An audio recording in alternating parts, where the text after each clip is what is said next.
இந்த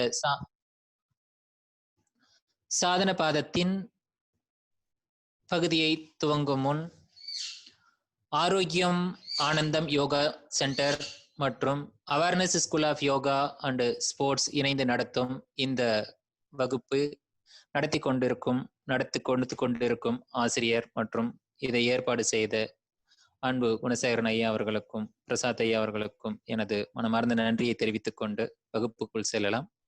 அனைவரும் ஒரு முறை பதஞ்சலி பிரேயர் சாங்க ஒரு தடவை பாடிட்டு நாம் உள்ளார போகலாம். அதற்கு முன் 3 முறை ஓம் ஸ்டாண்ட் பண்ணலாம். கண்களை மூடி நேராக அமர்ந்து கொள்ளலாம். முதுகு தண்டுவடம், கழுத்து, தலைப்பகுதி நேராக இருக்கட்டும். தோள்பட்டை பகுதிகள் தளர்வாக இருக்கட்டும். கைவிரல்கள் ஏதாவது ஒரு தியான முத்திரையில் இருக்கட்டும். நிதானமாக கண்களை மூடிக்கொள்ளலாம். Take a deep breath and long breath out. Once again, take a deep breath and long breath out. Now take a deep breath and start Om.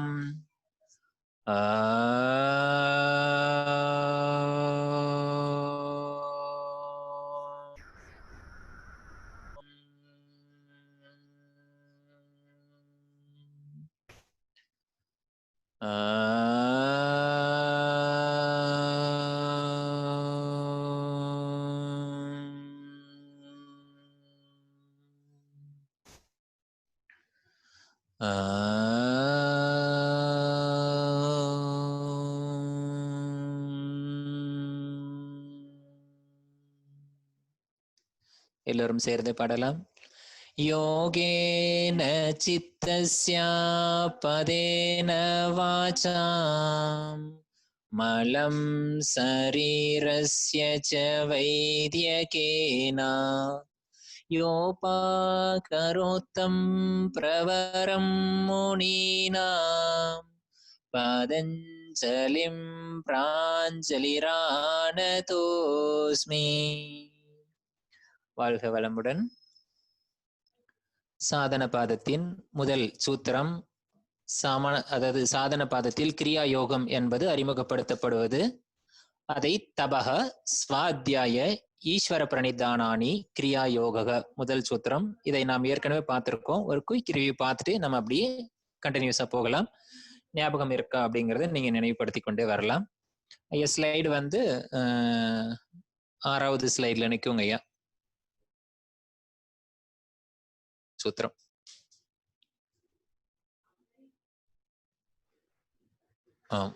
இந்த சூத்திரத்துல தபம், சுவாத்தியாயம், ஈஸ்வர பிரணிதானா இந்த 3 லட்சணங்களும், அதுல பதங்கள் வந்து ஈஸ்வர பிரணிதானம் பிரிச்சு இருக்கும். அது தனி வார்த்தையில ஈஸ்வர பிரணிதானம்ங்கிறது ஒரே வார்த்தை தான். சோ 3 தத்துவங்கள் தபம், தப வாழ்க்கை வாழ்வது, சுவாத்தியாயம், ஈஸ்வர பிரணிதானம், இந்த 3ம் கிரியா யோகத்திற்கான லட்சணங்கள்.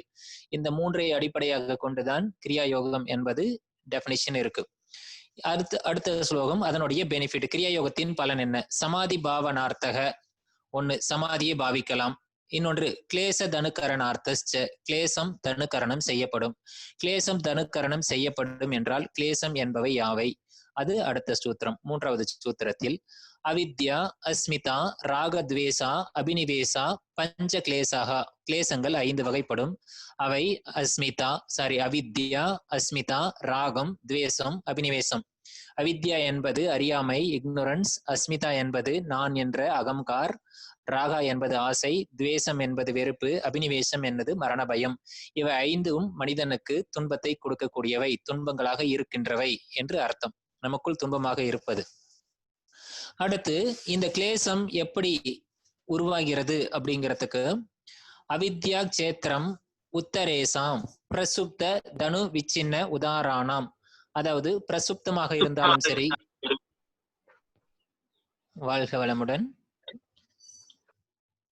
பிரசுப்தமாக இருந்தாலும் சரி, தனுவாக இருந்தாலும் சரி, விச்சின்ன உதாரணம், இந்த 4 ஸ்டேஜ்ல, அதாவது துன்பமானது நமக்குள் மறைந்திருந்தாலும் அல்லது வெளிப்பட ஆரம்பித்தாலும், வெளிப்பட்டு கொண்டிருந்தாலும், பூரணமாக வெளிப்பட்டு அது வெளியேறினாலும், எந்த நிலையில் இருந்தாலும் அந்த அஸ்மிதா, ராக, துவேஷம் என்ற 4 கிளேசங்களுக்கும் அவித்யாதான் விளைநிலமாக இருக்கிறது என்று சொல்லப்பட்டது.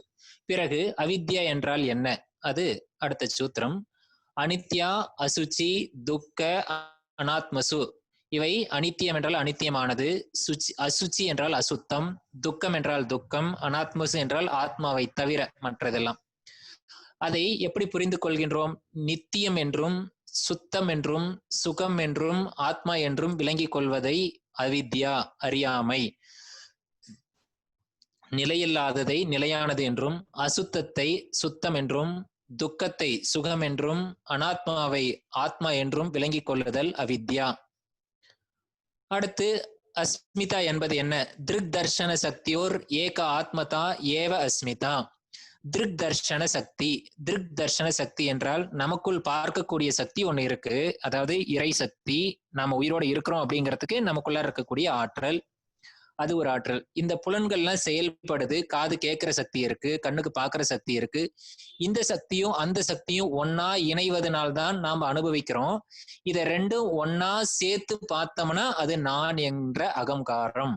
ஆனால் இது முழுமையில் பார்க்கணும்னா நாம நம்மளுடைய பார்க்கக்கூடிய சக்தி என்றால் ஆத்ம சக்தியை மட்டும்தான் பார்க்கணும். ஆனா புலன்களுக்கு இருக்கக்கூடிய சக்தியும் பார்த்து சேர்த்துக்கிறதுனால இதை அஸ்மிதா என்று சொல்லப்படுவது. அடுத்து சுக அனுசயி ராகக, அதாவது சுகானுசயி ராகக, சுகத்தை தொடர்ந்து வரக்கூடியது ராகம். அடுத்து துக்கத்தை தொடர்ந்து வரக்கூடியது துவேஷம். அடுத்து ஸ்வரசவாகி விதுசோ அபி ததா ரூடோ அபினிவேசக. அபினிவேசம் என்பது மரண பயம். ஸ்வரசவாகி என்றால் ஒவ்வொரு உயிர்களுக்கும் தன்னுடைய கருமையத்தில் இதற்கு முன் எத்தனை பிறவிகள் எடுத்தோமோ அத்தனை பிறவிகள் பதிவுகளும் பதிவாக இருக்கிறது. அதை தான் இங்க ரசவாகி, ஸ்வரசவாகி, என்னுடைய ரசவாகி, அது உருவாகி உள்ளே இருக்கிறது. விதுசோ அபி, ஈவன் ஒரு ஞானிகளுக்கும் கூட அபி ததா ரூடக, ஆழமாக ரூட், அதாவது வேரூன்றி இருக்கும். அவை அபினிவேசம். இந்த அபினிவேசங்களை, இதுக்கு முன்னாடி பார்த்த எல்லா கிளேசங்களையும் என்ன செய்வது? அடுத்த சூத்திரத்தில் தே பிரதிபிரசவ ஹேயாக் சூக்ஷ்மாக, இவைகளை ஹேயம் என்றால் ஓவர் கம் பண்றது. இது எப்படி எல்லாம் நாம சரி பண்றது? அப்போ பிரதிபிரசவம் செய்ய வேண்டும், கிளேசங்களை பிரதிபிரசவம் செய்ய வேண்டும். எங்கே இருந்து உருவாகுதோ அதன் மூலத்தை அறிய வேண்டும். நோய் நாடி, நோய் முதல் நாடி, அது தணிக்கும் வாய் நாடி வாய்ப்பச் செயல். சோ அதுதான் இங்க பிரதிபிரசவம் என்று சொல்லுவது. ஒரு துன்பம் ஏற்படுகிறது என்றால் அது எங்கே இருந்து வருகிறது, அதன் மூலம் அறிந்து அதை திரும்ப அழிக்க வேண்டும். முதலில் அதை சூக்ஷ்மமாக மாற்ற வேண்டும், அதனுடைய பலவீனப்படுத்த வேண்டும். பிறகு தியான ஏயாஸ் தத் விருத்தையக, தொடர்ந்து தியானம் செய்து அவைகளை அழித்திட வேண்டும். எண்ணம் ஆராய்தல் பயிற்சியில் ஒரு தீய எண்ணம் எழுகிறது என்றால் அதன் மீது சங்கல்பத்தை செய்து செய்து எண்ணங்கள் எழாத வரை செய்து விடுகிறோமே, அதேதான். அடுத்த சூத்திரம் இந்த கர்மா தியரி. கர்மாசயம், கான்செப்ட் ஆஃப் கர்மாசயம் அப்படின்னு கேட்பாங்க. கிளேச மூலக, இந்த கிளேசங்கள் மூலமாக இருந்து கர்மாசயத்தை கொடுக்கும். கிளேசம் மூலமாக இருந்து கர்மாசயத்தை கொடுக்கணும். கர்மாசயம் என்ற வார்த்தைக்கு என்ன அர்த்தம்? வினை பதிவுகள். அப்போ கர்மாசயம் என்பது இம்பிரிண்ட்ஸ். அதை தான் கிளேச மூலக, கிளேசங்க. எப்பவுமே நம்ம துன்பம் அனுபவிச்சிட்டோம்னு சொன்னா அது நிறைய கர்மாசத்தை கொடுக்கும். ஆக்சுவலா துக்கம் ரொம்ப மோசமானது. எல்லா யோக தத்துவங்களையும் சந்தோஷாத் அனுகமா, சந்தோஷம் சந்தோஷம் தான் கொடுப்பாங்க. சந்தோடம் அப்படின்லாம் திருமந்திரத்திலையும் கொடுத்திருப்பாங்க. எல்லா இடத்துலயும் இருக்கும். சந்தோஷம் தான் அனுபவிக்கணும். சோ துக்கம் அனுபவிக்க கூடாது. அப்படி அனுபவிச்சா கிளேசம், பெயின் மூலமாக இருந்து கர்மாசயத்தை கொடுக்கும். அது திருஷ்டா அதிருஷ்டா ஜென்ம வேதனையக, இந்த ஜென்மத்திலையும் இன்னும் வரக்கூடிய ஜென்மத்திலையும் நமக்கு வேதனையை கொடுத்து கொண்டிருக்கும். சரி, அந்த வேதனீயக என்பது என்ன? அடுத்து கர்ம விபாகா அப்படின்னு ஒரு தத்துவத்தை நமக்கு சிலபஸ்ல இருக்கும். அது சதி மூலே தத் விபாகோ, அந்த கர்மாசயங்கள் மூலமாக இருந்து அதிலிருந்து விளையக்கூடியது என்ன அப்படின்னா ஜாதி, ஆயுர், போகம், 3 தத்துவங்கள் வெளிவருது. அதாவது ஜாதி என்றால் பிறப்பு, ஆயுர் என்றால் ஆயுள் காலம், போகம் என்பது அனுபவித்தல். சரி, போகம் என்றால் என்ன? தே ஹலாத பரிதாப பலா புண்ணிய புண்ணிய ஹேத்துத்வாத்து. ஹலாத என்றால் சுகம், பரிதாபம் என்றால் துக்கம், அதாவது துயரம். ஒரு நோய்வாய்ப்பட்டு அதிலிருந்து வெளிப்படுகிற தன்மை பரிதாபம். இது எதனுடைய பலன்? பலாகா, பலம். புண்ணியா, புண்ணியம், அதனுடைய பலன் இதற்கு காரணமாக இருக்கிறது. சுக துக்கத்திற்கு பாவ புண்ணியமே காரணமாக இருந்து பலனை கொடுத்து கொண்டிருக்கும். சரி, அடுத்து துக்கத்தினுடைய நேச்சர் என்ன? நேச்சர் ஆஃப் துக்கா அப்படின்னு நமக்கு சிலபஸ்ல இருக்கு. அந்த துக்கத்தினுடைய நேச்சர் என்னன்னா அனைத்தும் துக்கமயமானது. அது சூத்திரம் 15. அடுத்த சூத்திரம் பரிணாம தாப சம்ஸ்கார துக்கைஹி குணவிருத்தி விரோதாச்ச துக்கமேவ சர்வம் விவேகினக. பரிணாம துக்கம், தாப துக்கம், சம்ஸ்கார துக்கம் இவைகள் எல்லாம் ஒரு ஒரு உணர்ச்சி அனுபவிக்கும் பொழுதே அது துக்கமாக பரிணமிக்கும். சுகம் என்று அனுபவிப்பது கூட துக்கமாக பரிணமித்து விடும். இது பரிணாம துக்கம். தாப துக்கம், நமக்கு தேவையின் உணர்ச்சியின் பால் நாம் ஒன்றை அனுபவிக்கிறோம். அனுபவித்தவுடன் அதில் ஒரு சுகம் ஏற்படும். மீண்டும் அந்த தாகம் தீர்ந்தவுடன் மீண்டும் இது போன்ற தாகம் வந்தால் நமக்கு கிடைக்காமல் போய்விடுமோ என்ற துக்கமும் கூடவே வரும். சம்ஸ்கார துக்கம் என்பது பாவ புண்ணியத்தின் அடிப்படையில் நமக்கு ஏற்படுவது. இவைகள் எல்லாம் துக்கம். மேலும் நாம் இவ்வுலகில் உயிரெடுத்துக் கொண்டிருக்கிறோம். நம் உடலில் 3 குணங்களால் ஆனவை. நாம் மனமும் உடலும் அனைத்தும் மூல பிரகிருதி ஆகிய 3 குணங்களால் ஆனது. இவை குணங்கள் ஒன்றுக்கு ஒன்று விருத்தியானது. ரஜ, சத்துவம், தமஸ் இவை ஒன்றுக்கு ஒன்று விரோதமானது. அதனால் குணவிருத்தி விரோதாச்ச துக்கமேவ சர்வம் விவேகினக. இதனால் விவேகிகளுக்கு, அறிந்தவர்களுக்கு அனைத்தும் துக்கமயமானது என்று தெரியும். அஞ்ஞானிகளுக்கு அது தெரியாது. நாம் அஞ்ஞானத்தில் இருந்தோம்னா எல்லாம் சுகம் நினைச்சிருப்போம். அறிஞ்சவங்களுக்கு எல்லாம் துக்கம். இதெல்லாம் ஒரு முக்கியமான சூத்திரம். அடுத்து இப்பேற்பட்ட இந்த துக்கத்தை என்ன செய்வது? ஹேயம் துக்கம் அநாகதம். வருங்காலத்தில் அடுத்த சூத்திரத்தில் ஹேயம் துக்கம் அநாகதம். இனி வருகின்ற காலத்தில் இவ்வாறான துக்கங்களை நாம் தவிர்க்க வேண்டும். அதாவது கர்மாசயத்தின் மூலமாக வரக்கூடிய, கர்ம சம்ஸ்காரங்களின் மூலமாக வரக்கூடியதை நாம் அவாய்ட் பண்ண வேண்டும். ஏயம் துக்கம் அநாகதம். எதிர்காலத்தில் இதை தவிர்க்க வேண்டும். சரி, இதனுடைய இந்த துக்கம், சுக துக்கம் என்பது எதெல்லாம் நடக்கிறது அப்படின்னு கேட்டோம்னா அடுத்த 17வது சூத்திரம். திருஷ்டு திருஷ்யோகோ சம்யோகோ ஹேய ஹேத்துகு. ஹேயம் ஹேத்து என்பது என்னன்னா, இந்த மாதிரி ஓவர் கம் பண்ணலாம், ஓகே. இந்த மாதிரி இணைப்பு எதனால் ஏற்படுகிறது? இந்த சுக துக்கம் அனுபவிப்பதற்கு காரணம் என்ன? நம்ம உணர்ச்சி அனுபவிக்கணும்னா உயிரும் உடலும் சேர்ந்து இருக்க வேண்டும். அதாவது திருஷ்டா திருஷ்யம், அல்லது ஆத்மா அனாத்மா, அல்லது உயிர் உடல், இப்படி இறைவன் மனிதன். இந்த எப்படி எடுத்தாலும் இந்த வார்த்தைகள் இங்க பதஞ்சலி சொல்ற வார்த்தை திருஷ்டு, அதாவது திருஷ்டா திருஷ்யம், இந்த ரெண்டு சேர்றதுனால சம்யோகம் என்றால் சேருதல், ஹேயம் ஹேத்து அதுதான் ஹேத்துவாக இருக்கிறது, அதுதான் துன்பத்திற்கு காரணம். சரி, இதை எப்படி நாம ஓவர் கம் பண்ணணும்னா இதை நாம பிரிக்கணும் அப்படின்னு சொன்னா, அதுக்கு முன்னாடி இந்த திருஷ்டு திருஷ்யோகம் அப்படின்னு சொன்னதுனால அடுத்த ஸ்லைட்ல இந்த திருஷ்யத்தை பத்தி ஒரு குயிக் ரிவ்யூ நம்ம ஏற்கனவே பார்த்திருக்கோம் சமாதி பாதத்துல. இருந்தாலும் இதை நம்ம ஒரு தடவை பார்த்துக்கலாம். இதுல புருஷா அப்படின்னு ஒரு கான்செப்ட் இருக்கு. புருஷா அப்படின்னு சொன்னா, புருஷா அப்படின்னு சொல்றது நமக்குள்ள இருக்கக்கூடிய ஆத்மா. அடுத்து இந்த 3 குணங்கள், நம் உடல் எதனால ஆனது, இந்த இருக்கக்கூடிய தத்துவங்களை முதலில் நீங்க உடலை வைத்து வெளியே பார்த்தாலும் சரி, பிரபஞ்சத்துல பார்த்தாலும் சரி, இல்ல நம்ம உடலுக்குள்ளாரே வச்சு பார்த்தாலும் சரி, இதை ஏற்கனவே நான் சொல்லியிருக்கேன். நம்மளுடைய பிரம்மஞான பாடலை எடுத்து பாடினீங்கன்னா இது உங்களுக்கு புரிஞ்சிடும். இறைவெளியே தண்ணீருக்க சூழ்ந்தழுத்தும் ஆற்றல், இதன் திணிவும் மடிப்பு வில சுழலும் நுண்விண்ணாம். புருஷா என்பது வேறு ஒரு பெயர் திருஷ்டா, பார்ப்பவன். அவன் பார்த்ததும் அவன் பார்வை பட்டவுடன் இந்த திருஷ்யமாக பிரதானமான 3 குணங்கள், ரஜஸ், தமஸ், சத்துவம் என்ற 3 குணங்கள், 3 கலர்ல ஒரு பைச்சாட்டு மாதிரி ஒரு வட்டம் போட்டு இருக்கு பாருங்க, அது பிரகாச கிரியா சிதி சீலம்னு இருக்கும். அதுக்குள்ளார ரஜஸ், தமஸ், சத்துவம்னு இருக்கும். இந்த 3 குணங்கள் தான் அனைத்து படைப்புகளுக்கும் பிரதானம். ஆனால் இந்த 3 குணங்களும் சமமாக இருக்கும் பொழுது எந்த படைப்புகளும் உருவாகவில்லை. இந்த 3 குணத்தில் மாறுபாடு ஏற்படுகிறது. எப்பொழுது மாறுபாடு ஏற்படுகிறது? திருஷ்டா, அதாவது புருஷாவாகிய அவனின் பார்வை பட்டவுடன் இந்த 3 குணங்களில் மாறுபாடு ஏற்படுகிறது. இந்த மாறுபாடு ஏற்பட்டவுடன் இதிலிருந்து புத்தி, அகங்கார், தன்மாத்ரா, பஞ்சபூதா, ஞானேந்திரியங்கள், கர்மேந்திரியங்கள், மனாஸ் என்ற பகுதிகள் அனைத்தும் உருவாகி இந்த பிரபஞ்சம் உருவாகி விடுகிறது. இதைதான் நம் உடலுக்குள்ளும் இருக்கிறது. இவைகள் மீண்டும் அந்த 3 குணங்கள் தொடர்ந்து மாற்றங்களுக்கு உட்பட்டு கொண்டே இருக்கும். எப்பொழுது புருஷாவின் பார்வை நிற்கிறதோ அப்பொழுது இந்த 3 குணங்களும் சமநிலையில் இருக்கும். அப்பொழுது எந்த படைப்பும் உருவாகுவதில்லை. இதைத்தான் உலகத்தில் நம் தமிழ்ல கூட நிறைய வருடங்களை கணக்கிட்டு பிரளயம் என்றெல்லாம் சொல்லுவாங்க. ஒரு பிரளயம் வந்தது, இந்த உலகம் எல்லாம் அழிந்து மீண்டும் பிரளயம் வந்தது அப்படின்னு சொல்லுவாங்க. சோ அது என்ன அப்படின்னா, இந்த எல்லாமே உருவாகி அழிந்து உருவாகி அழிகின்றது. இது காலங்கள்லாம் பார்த்தோன்னா பல, அது கணக்கிட முடியாது. ஏதோ நிறைய தமிழ்ல தான் அந்த இதெல்லாம் இருக்கு. அந்த வருஷங்களை கணக்கு எடுத்துட்டே போவாங்க. அது மிகப்பெரிய ஒரு இது. காலங்களை எடுத்து நீங்க தமிழ்ல போட்டு நெட்ல பார்க்கலாம். சரி, இங்க நம்ம கான்செப்டுக்கு வருவோம். இந்த மூல பிரகிருதி அப்படிங்கிறது தான் நேச்சர். அது அவ்வியக்தம்னு சொல்லலாம், அன்மேனிஃபெஸ்டட்னு சொல்லலாம், அல்லது லிங்கான்னு சொல்லலாம். அப்போ லிங்கா அப்படின்னு சொன்னா என்ன? சாரி, அலிங்கம்னு சொல்லலாம். அதுக்கு அடுத்த வார்த்தை ரெண்டாவது தத்துவத்துல பாத்தீங்கன்னா லிங்கான் இருக்கு. லிங்கா என்றால் உருவம்.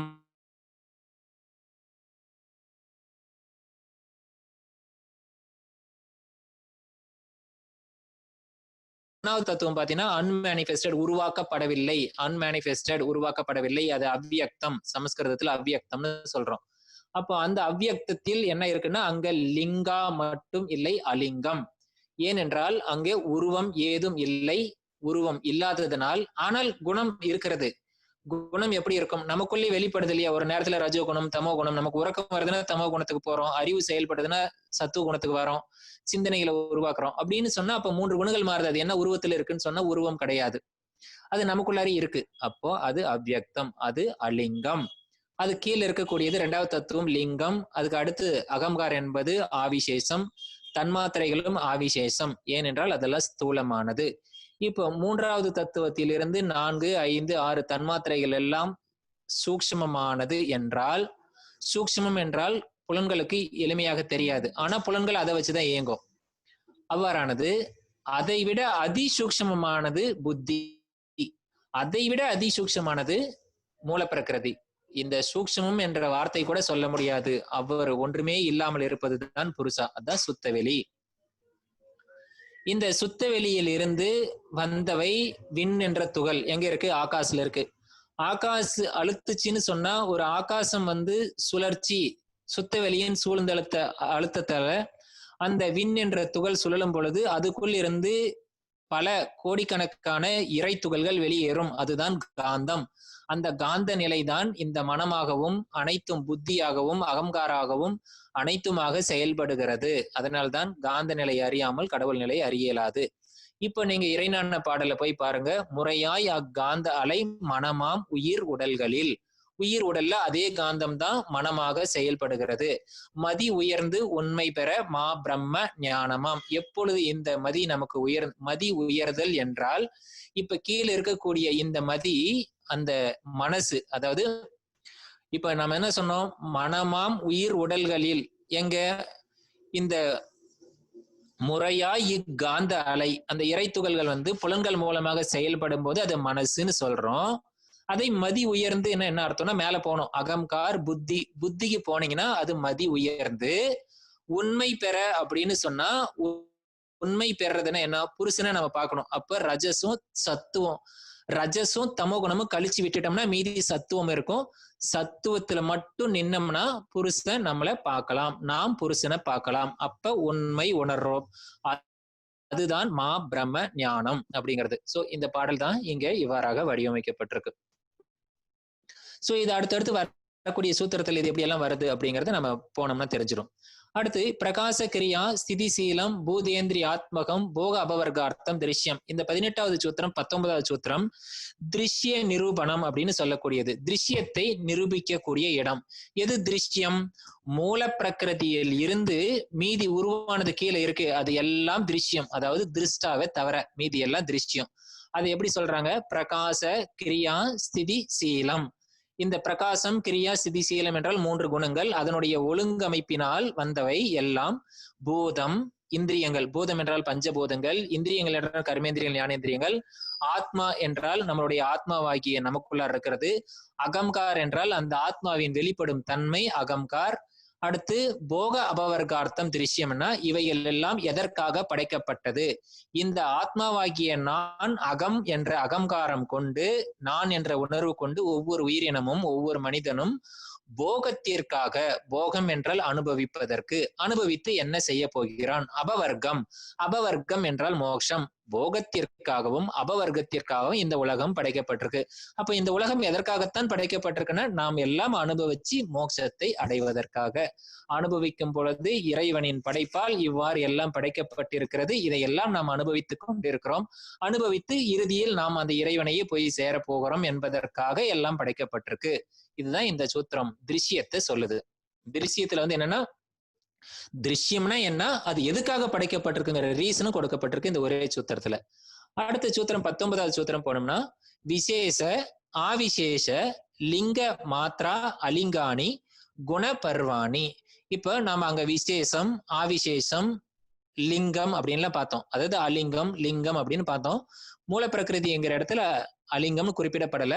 இவைகள் எல்லாம் குணப்பர்வாணி, குணங்களின் மறு உருவங்கள் அல்லது குணங்களின் மாறுபாட்டால் உருவானவை. எவைகள் எல்லாம்? அலிங்கம், லிங்கம், ஆவிசேஷம், விசேஷம். கண்ணுக்கு தெரியக்கூடிய புலன்கள், பூதங்கள், தெரியாத தன்மாத்திரைகள், புத்தி, அகங்காரம் அனைத்தும் குணங்களின் மாறுபாடே. அப்ப குணம் என்பது என்ன? மூல பிரகிருதி. அதுதான் பிரதானமாக இருந்து அனைத்தையும் படைத்து இருக்கிறது. அடுத்த சூத்திரம் போனா இப்ப திருஷ்டா என்பது என்ன? புருஷன் என்பது என்ன? திருஷ்டா திருஷ்டி மாத்திரக. 20வது சூத்திரம். திருஷ்டா திருஷ்டி மாத்திரக சுத்தோ அபி பிரத்யய அனுபஷ்யக. இப்போ மதி உயர்ந்து உண்மை பெற மா பிரம்ம ஞானம் அப்படின்னு சொன்னோம். இப்ப மா பிரம்ம ஞானம்னா என்னது? பிரம்மம் என்பது என்ன? நமக்குள்ள இருக்கக்கூடிய நம்மளுடைய சுய ரூபம் தான் பிரம்மம். அதை எப்பொழுது அறிந்து கொள்கிறோமோ அதுதான் மா பிரம்ம ஞானம். எப்படி அறிந்து கொள்வது? நமக்குள்ள இருக்கக்கூடிய மனம் அடங்கி, புத்தி அடங்கி, புத்தி என்பது அதாவது மற்ற குணங்கள் எல்லாம் அடங்கிய நிலை, சத்துவம் உயர்ந்த நிலை. அதை தான் நீங்க திருஷ்டா திருஷ்டி மாத்திரக. திருஷ்டா என்பவன் இந்த திருஷ்யத்தை பார்க்கிறான். எதன் மூலமாக பார்க்கிறான்? புத்தியின் மூலமாக பார்க்கிறான்.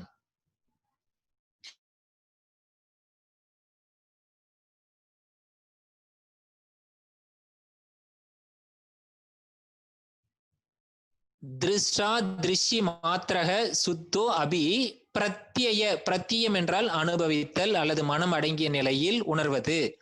அப்போ உள்ளார் இருக்கக்கூடிய புருஷன் இந்த பிரகிருதி, இந்த உலகத்தை புத்தி மூலமாக காண்கிறான். அனுபஷ்யக அப்படின்னா அனுபஷ்யக. பஷ்யக என்றால் பார்த்தல், அணு என்றால் எதன் மூலமாக? இந்த பிரத்யேகத்தின் மூலமாக. பிரத்யம் என்பது மனம் அடங்கிய நிலை. மனம் அடங்கிய நிலையை என்னவென்று சொல்லுவோம்? புத்தி என்று சொல்லுவோம். அப்ப புத்தியை அணுகி உலகத்தை பார்க்கிறான். அப்ப என்ன அர்த்தம்? மனசு மூலமா நம்ம பாக்குறோமா அப்படின்னா மனசு மூலமாக புருஷன் வெளிப்படுவதில்லை, புத்தி மூலமாகத்தான் வெளிப்படுகிறான். இந்த இடத்துல கொஞ்சம் குழப்பமா இருக்கிற மாதிரி இருக்கும். நமக்குள்ளார் இருக்கக்கூடிய இறைவன் எப்பொழுது இந்த உலகத்தை வெளிப்படையாக காண்கிறான் அப்படின்னா, இப்ப வெளியிலிருந்து ஒருத்தர் நம்ம முன்னாடி ஒருத்தர் வராரு. யாருன்னு அவருக்கு தெரியல, ஒரு கன்ஃபியூஷன் இருக்கு நமக்கு. அவரு இவனா இருக்குமா அவனா இருக்குமா, அவன் பேர் என்னவா இருக்கும், எங்கேயோ பார்த்த மாதிரி இருக்கு, இப்படி குழம்புது. அது மனசு. அதுக்கப்புறம் கொஞ்ச நேரம் ஞாபகம் வந்துடுது. எப்படி? ஏற்கனவே எங்கேயோ ஒரு இடத்துல அவரை பார்த்திருக்கிறோம். பார்த்த உடனே அந்த ஞானம், இங்கதான் இவரை பார்த்தோம், இவர் தான் இவர் அப்படின்னு அடையாளம் கண்டுபிடிச்சிடறோம். அப்படி கண்டுபிடிச்சது பேரு, அதுக்கு பேரு மனசு இல்ல, அதுக்கு பேரு புத்தி. அந்த புத்தி எங்க இருந்து வந்தது? உள்ளா இருக்கிற சம்ஸ்காரத்துல இருந்து வருது. இப்போ புத்தி தான் சம்ஸ்காரத்திலிருந்து நடுவுல இருக்கிற திரை. எப்படின்னா, நம்ம ஒரு கண்ணாடி போட்டிருக்கிறோம், கண்ணு இருக்கிறது. இப்ப கண்ணுங்கிற இடத்துல புருஷனை வச்சிருங்க, நமக்குள்ள இருக்கிற ஆத்மா வச்சிருங்க. கண்ணாடிங்கிற இடத்துல நம்மளுடைய புத்தியை வைங்க. கண்ணாடி தான் புத்தி. அந்த கண்ணாடி கூலிங் கிளாஸ் கருப்பு கலரா இருந்தா பொருள்கள்லாம், வெளியில இருக்கிற பொருள்கள்லாம் கருப்பு கலர்ல தெரியும். அதுக்கப்புறம் பச்சை கலர் கண்ணாடியா இருந்தா பச்சை கலர்ல தெரியும், ரெட் கலர்ல இருந்தா ரெட் கலர்ல தெரியும். இப்ப நம்ம கண்ணுக்கு கண்ணாடின்னு ஒண்ணு இருக்கு இல்லையா? அந்த கண்ணாடி நம்ம போட்ட நமக்கு தெரியும். ஆனா இப்ப ஒரு கண்ணாடி கண்ணுக்குள்ளாரியே லென்ஸ் பிக்ஸ் பண்ணுவாங்க. அந்த லென்ஸ் பிக்ஸ் பண்றாங்களே, அந்த லென்ஸ் ஒருவேளை கலர்ல பிக்ஸ் பண்ணா என்ன ஆகும்? இந்த கலர்ல தான் தெரியும். இப்ப அந்த கண்ணுக்கு லென்ஸ் தனியா பார்க்க தெரியாது. ஒரு லென்ஸ் தனியா இருக்கு, அந்த லென்ஸ் மூலமா பார்க்கும். ஆனா லென்ஸ் தனி நாம தனி அப்படின்னு தெரியாது. அது என்ன நினைச்சுக்கும்? இந்த அனுபவிக்கிற பொருள் எல்லாம் நாம தான் அனுபவிக்கிறோம் அப்படின்னு நினைச்சுக்கும். அதாவது கொஞ்சம் ஏன்னா திருஷ்டா பத்தி புரிஞ்சுக்கிறது, இப்ப உபனிஷத்தெல்லாம் இந்த வார்த்தையை சொல்றதுக்காக தான் ரொம்ப கஷ்டப்பட்டு இருக்காங்க. இது ஆனா ரொம்ப எளிமையா புரிஞ்சுக்கலாம். திருஷ்டா திருஷ்டி மாத்திரக சுத்தோ அபி. இதுக்கு என்ன அர்த்தம் சொல்லிடுறேன். புருஷா உண்மையில் தூய்மையானவன், சுத்தமானவன். அபி இருந்தாலும் அவன் பிரத்திய அனுபஷ்யக, அவன் புத்தி மூலமாக இந்த உலகத்தை பார்க்கிறான். அப்போ புத்தியில கலங்கம் இருக்கா இல்லையா? கலங்கம் இருக்கு. அதனால் புருஷனும் கலங்கப்பட்டவன் போல் இருக்கிறான். இதைத்தான் நம்ம என்னன்னு சொல்றோம்? இறைவன் கூட்டல் கலங்கம் மனிதன் அப்படின்னு சொல்றோம். அப்ப கலங்கப்படுகிறான், இறைவன் நமக்குள்ளார கலங்கப்படுகிறான். இந்த வார்த்தை தான் வேதாத்திரி மகரிஷி வார்த்தையிலிருந்து இந்த சூத்திரத்தை பார்த்தீங்கன்னா உங்களுக்கு புரிஞ்சிடும். திருஷ்டா திருஷ்டி மாத்திரக, அவன் பார்ப்பதற்கு உண்மையில் அவன் சுத்தமானவன், ஆனால் திருஷ்டி மாத்திரக பார்ப்பதற்கு அவன் சுத்தமற்றவன் போல் தெரிகிறான். ஏன்? அவன் அபி பிரத்யய அனுபஷ்யக, பிரத்யம் என்றால் புத்தி, புத்தியின் மூலமாகத்தான் இந்த உலகத்தை பார்க்கிறான், அதனால் இவன் அசுத்தமானவன் போல் தெரிகிறான் என்று சொல்லப்படுவது. இப்பேற்பட்ட புருஷன் எப்படி நாம புரிந்து கொள்வது? இப்ப கீழே அடுத்த ஒரு ஸ்லைட்ல ஒரு கான்செப்ட் இருக்கு இந்த 20-21 சூத்திரத்துக்கு. இந்த திருஷ்டா திருஷ்டி மாத்திர சுத்தோ அபி பிரத்ய அனுபஷ்யக அப்படிங்கறது பாருங்க. கீழே ஒருத்தர் ஒரு தடி வச்சு நடந்து போறாரு, அவருக்கு கண்ணு தெரியாது. மேல ஒருத்தர் உட்கார்ந்து இருக்காருல, அவருக்கு காலு கிடையாது, ஆனா கண்ணு தெரியும்.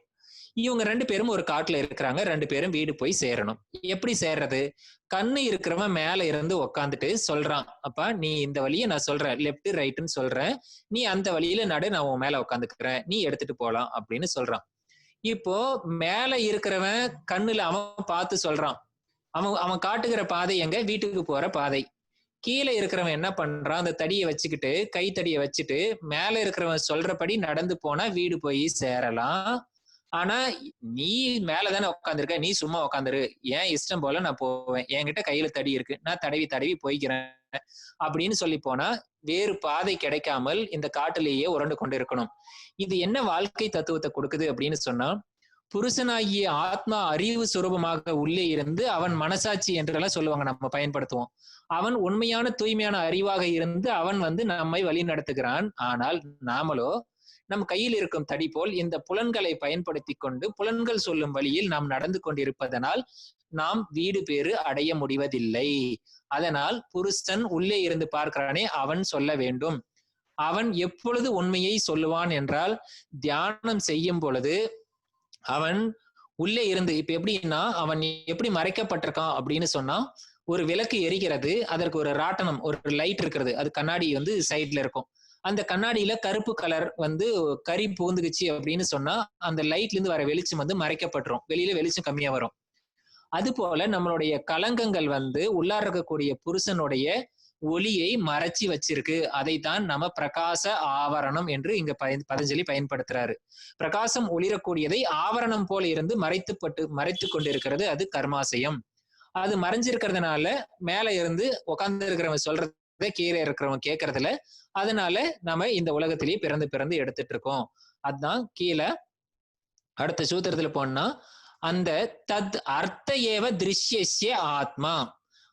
இந்த யார் இதை இப்ப நமக்கு யாரு எது மூலமா நாம தெரிஞ்சுக்கிறதுனா, திருஷ்யத்தை உணரக்கூடிய நம்ம உடல் இருக்கு, அந்த உடல் மூலமாக உள்ளார இருக்கக்கூடிய இறைவனை காணலாம். எப்படி காண்றது? இப்ப நாம இயங்குறதுக்கு என்ன காரணமோ அவன் தான் இறைவன், அவன் தான் திருஷ்டா. இதைத்தான் நமக்கு கேன உபநிஷத்து அவ்வளவு அழகா எடுத்து சொன்னது. கண்ணு பார்க்கிறது, பார்க்கிற கண்ணை எவன் பார்க்கிறானோ அவன் இறைவன். மூக்கு நுகர்கிறது, அந்த மூக்கு நுகர்வதை எவன் நுகர்கிறானோ அவன் இறைவன். காது கேட்கிறது, அந்த காதில் கேட்கின்ற சப்தத்தை எவன் கேட்கிறானோ அவன் ஆத்மா. அப்படி சொன்னாங்க இல்லையா, அதுதான் இங்க இந்த சூத்திரத்துக்கு அர்த்தம். தத் அர்த்த ஏவ திருஷ்யஸ்ய ஆத்மா. திருஷ்யத்துக்கு ஆத்மா எது அப்படின்னு நம்மளுடைய புருஷன் உள்ளார இருக்கிறது. சோ இப்ப நம்ம திருஷ்டா திருஷ்யம் 2 பார்த்திருக்கோம். அடுத்து 22வது சூத்திரம் போடணுமா? கிருதார்த்தம் பிரதி நஷ்டம் அபி அனஷ்டம் ததன்ய சாதாரணத்துவாத்து ஒரு சூத்திரம் இருக்கு. இது பெரிய சூத்திரம் போல இருக்கு அப்படின்னு தோணும். ரொம்ப எளிமையான அர்த்தம். கிருதா அர்த்தம். கிருத அர்த்தம்னா, கிருத்த என்றால் அதாவது கிரியா யோகம், கிரியா காரியம் செய்யறோம் இல்லையா, அது அவனுடைய பாஸ்ட் டென்ஸ் தான் கிருத்த அப்படிங்கிறது. கிருத்த அர்த்தம் செய்யப்பட்டதின் அர்த்தம். எது எல்லாம் செய்யப்பட்டது? திருஷ்யமானது செய்யப்பட்டது. செய்யப்பட்டதுன்னு என்னது? படைக்கப்பட்டதுன்னு அர்த்தம். அவையினுடைய அர்த்தம் என்ன? ஏன் படைக்கப்பட்டவை? இப்ப திருஷ்டா என்பது என்ன? உள்ளா இருக்கக்கூடிய ஆத்மா. திருஷ்யம் என்பது இந்த உடல் புலன்கள் எல்லாம் சேர்ந்து திருஷ்டா திருஷ்யம். இந்த 2ம் ஒன்னா சேர்ந்த நம்ம அனுபவிக்கிறோம். 2 பிரிச்சுட்டா அனுபவிக்கிறது இல்லை, எந்த அனுபவம் அனுபவிக்க முடியாது. ஏன்னா உடல்ல இருந்து ஆத்மா வெளியேறிடுச்சுன்னா அது போனோம்னு சொல்லிடுவாங்க, ஈவன் பேரை கூட ரிமூவ் பண்ணிடுவாங்க. பெயரை நீக்கி அதை பிணம் என்று சொல்லி கொண்டு போய் ஊர் கூடி அதை ஒப்பாரி வச்சு அதை தலை முழுகிட்டு வந்துருவாங்கன்னு திருமூலர் அழகா ஒரு பாடல்ல சொல்லியிருப்பாரு. சோ அது போல இந்த உடல்ல 2 ஒன்னா சேர்ந்து இருக்குது. அது திருஷ்டா, இன்னொன்னு திருஷ்யம், புருஷா பிரகிருதி. இவை அந்த அந்த திருஷ்யத்தை இங்க கிருதார்த்தம்னு சொல்லுது, படைக்கப்பட்டது. கிருத்த அப்படின்னா படைக்கப்பட்டது. அதனுடைய அர்த்தம் என்ன? சரி, உடல் இருக்கு, இந்த பிரபஞ்சம் இருக்கு, உலகம் இருக்கு, படைக்கப்பட்டிருக்கு, ஓகே. பிரதி நஷ்டம் அப்படின்னு சொல்லுது. எப்ப ஒருவனுக்கு இது நஷ்டமாகும், எப்பொழுது ஒருவனுக்கு பயன்படாமல் போகும்.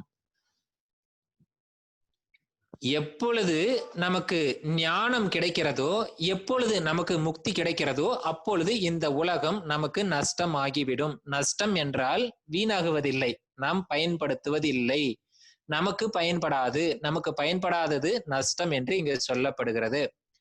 அபி அனஷ்டம், இப்ப இதுல ஒவ்வொரு வார்த்தையை பார்த்துட்டு வாங்க. கிருதார்த்தம் என்றால் படைக்கப்பட்டவையின் அர்த்தம். பிரதி நஷ்டம், யாருக்கு நஷ்டம்? எவன் ஒருவன் இந்த உலகமானது இப்பேற்பட்டது, அனுபவிக்கிறதுக்காக வந்திருக்கோம், அனுபவிக்கிறதுக்கு இறைவன் படைக்கப்பட்டிருக்கு, அனுபவிச்சவுடன் நமக்கு ஞானம் வந்து நமக்கு முக்தி வரும், இது வெறும் அனித்தியமான இந்த உலக பொருள் அனுபவிக்கிறதுக்கு இருக்கு, அனுபவிச்சு முடிச்சோம்னா நமக்கு இறைவன் நாம போய் சேர்றதுக்கு ஒரு கருவியாக இருக்கு. இப்போ ஒரு ராக்கெட் இருக்கு, ஒரு ராக்கெட்ல பின்னாடி அந்த எரிபொருள் வச்சு விடுறாங்க, அந்த ராக்கெட் எரிபொருள் எடுத்துட்டு மேல போகுது, மேல போன உடனே கொஞ்சம் தூரத்தில் கலண்டுரும், அது கலந்து கீழே வந்துடும், ராக்கெட் மட்டும் போயிட்டு இருக்கும். இதே கான்செப்ட் தான் இந்த படைக்கப்பட்ட இந்த உலக விஷயங்கள் எல்லாம் எதற்காக இருக்கு அப்படின்னா நாம அனுபவிக்கிறதுக்காக இருக்கு. அனுபவிச்சு முடிச்சு நாம என்ன பண்ணுவோம், நோக்கம் நமக்கு தெரியும், இறைவனை போய் சேரணும், யோகா பண்ணி நம்ம இறைவன் கிட்ட போயிருவோம். இறைவன் கிட்ட போன உடனே இறைவன் கிட்ட போறது ஒரு பக்கம், அதுல ரெண்டு இருக்கு. இறந்த பின்னாடி இறைவன் கிட்ட போறது ஒண்ணு இருக்கு. ஆனா உயிரோடு இருக்கும் பொழுதே நமக்கு ஞானம்னு வந்துரும், புரிதல் வந்துரும். இந்த உலகம் இதற்காகத்தான் இருக்கு, இந்த பொருள் மீது, எந்த பொருள் மீது நமக்கு பற்று இருக்காது, அதைதான் ஞானிகள் அப்படின்னு சொல்லுவாங்க. நம்ம அஞ்ஞானத்தில் இருக்கிறதுனால நமக்கு இது கொஞ்சம் புரியறது சிரமமா இருக்கும். ஒரு ஞானிக்கு இந்த உலகத்தில் உள்ள எல்லாம் இறைவனால் படைக்கப்பட்டது, இந்த பொருள் மீது எது மீதும் அவங்களுக்கு பற்று வராது. அப்பேற்பட்டதுதான் இந்த பிரதி நஷ்டம். பிரதி நஷ்டம் அவங்களுக்கு அது பயன்படாது. அப்புறம் அபி அனஷ்டம் அப்படின்னு என்ன அர்த்தம்? அவங்களுக்கு அது நஷ்டம். யாருக்கு? ஞானிக்கு நஷ்டம். அபி அனஷ்டம், மற்றவங்களுக்கு, இந்த உலகத்தில் உள்ள, இப்ப ஞானம் அடைஞ்ச ஒருவருக்கு வந்து இந்த உலகத்தில் இருக்கிற எந்த பொருள் மீதும் பற்று இருக்காது. அவங்க உலகத்தில் இருக்கிற பொருளை அனுபவிக்க மாட்டாங்களா சார்னா அனுபவிக்குவாங்க, சாப்பாடு சாப்பிடுவாங்களா சாப்பிடுவாங்க.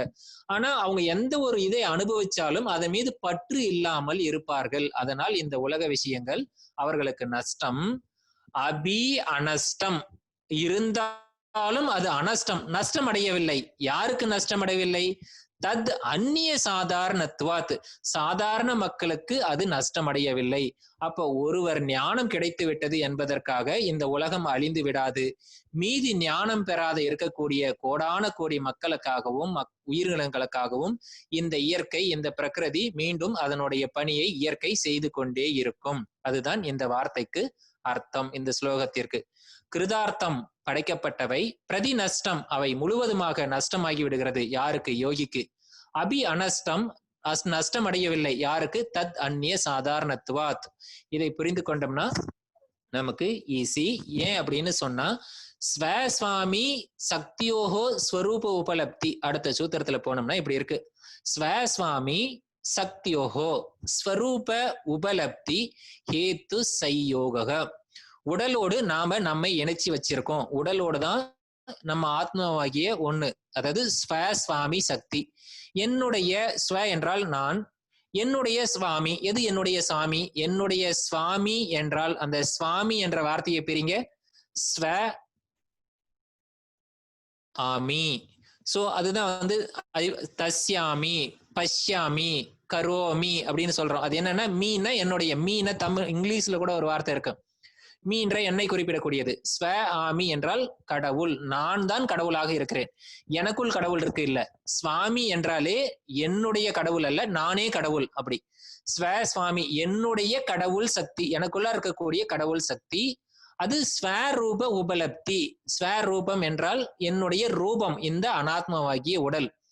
இதோடு இணைத்துக் கொள்வதனால் ஹேத்து உபலப்தி, இணைத்துக் கொள்வதனால் ஹேத்து சம்யோக, இந்த இணைப்பு ஏற்பட்டு நாம புலன்கள் மூலமாக உலகத்தை அனுபவித்து கொண்டிருக்கிறோம்.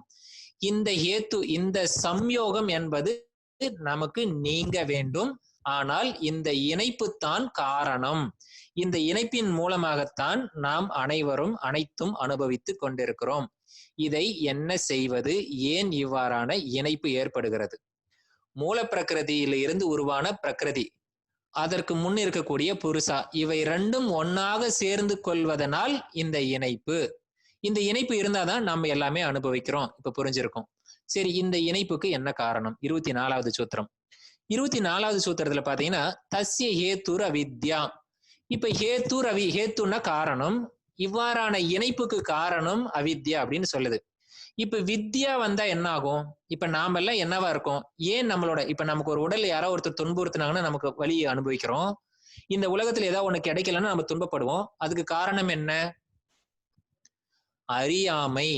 இப்போ அறியாமை போயிடுச்சு அப்படின்னா வித்யா, ஞானம் வந்துருச்சு. ஞானி எப்படி இருப்பாரு? இந்த உலகத்துல எதுவுமே கிடைக்கலனாலும் அவரு கிடைக்கலையே அப்படின்லாம் எந்த வருத்தம் பட மாட்டாரு. அப்ப நமக்கு புரியுதா? இப்போ அவர் வந்து பிரதி நஷ்டம், அவருக்கு நஷ்டம் அப்படின்னா இந்த உலகத்துல எது கிடைக்கலனாலும் அவர் வருத்தமே பட மாட்டார். ஆனா நாம வருத்தப்படுறோம். என்ன காரணம்? இந்த மாதிரியான புருஷா பிரகிருதி சேர்க்கை தான் காரணம். இந்த ரெண்டுத்தினுடைய சேர்க்கைக்கு என்ன காரணம்னா அவித்யா. அவித்யா என்றால் அறியாமை. அறியாமை என்பது ஒரு இருள். இந்த அறியாமை நீங்கினால் ஞானம். ஞானம் வந்தால் இந்த இணைப்பு இருக்காது. இந்த உடல் பற்றியோ உலகம் பற்றியோ ஒரு ஞானி எந்த நிமிஷத்திலையும் அவர் கவலைப்படவே மாட்டாரு.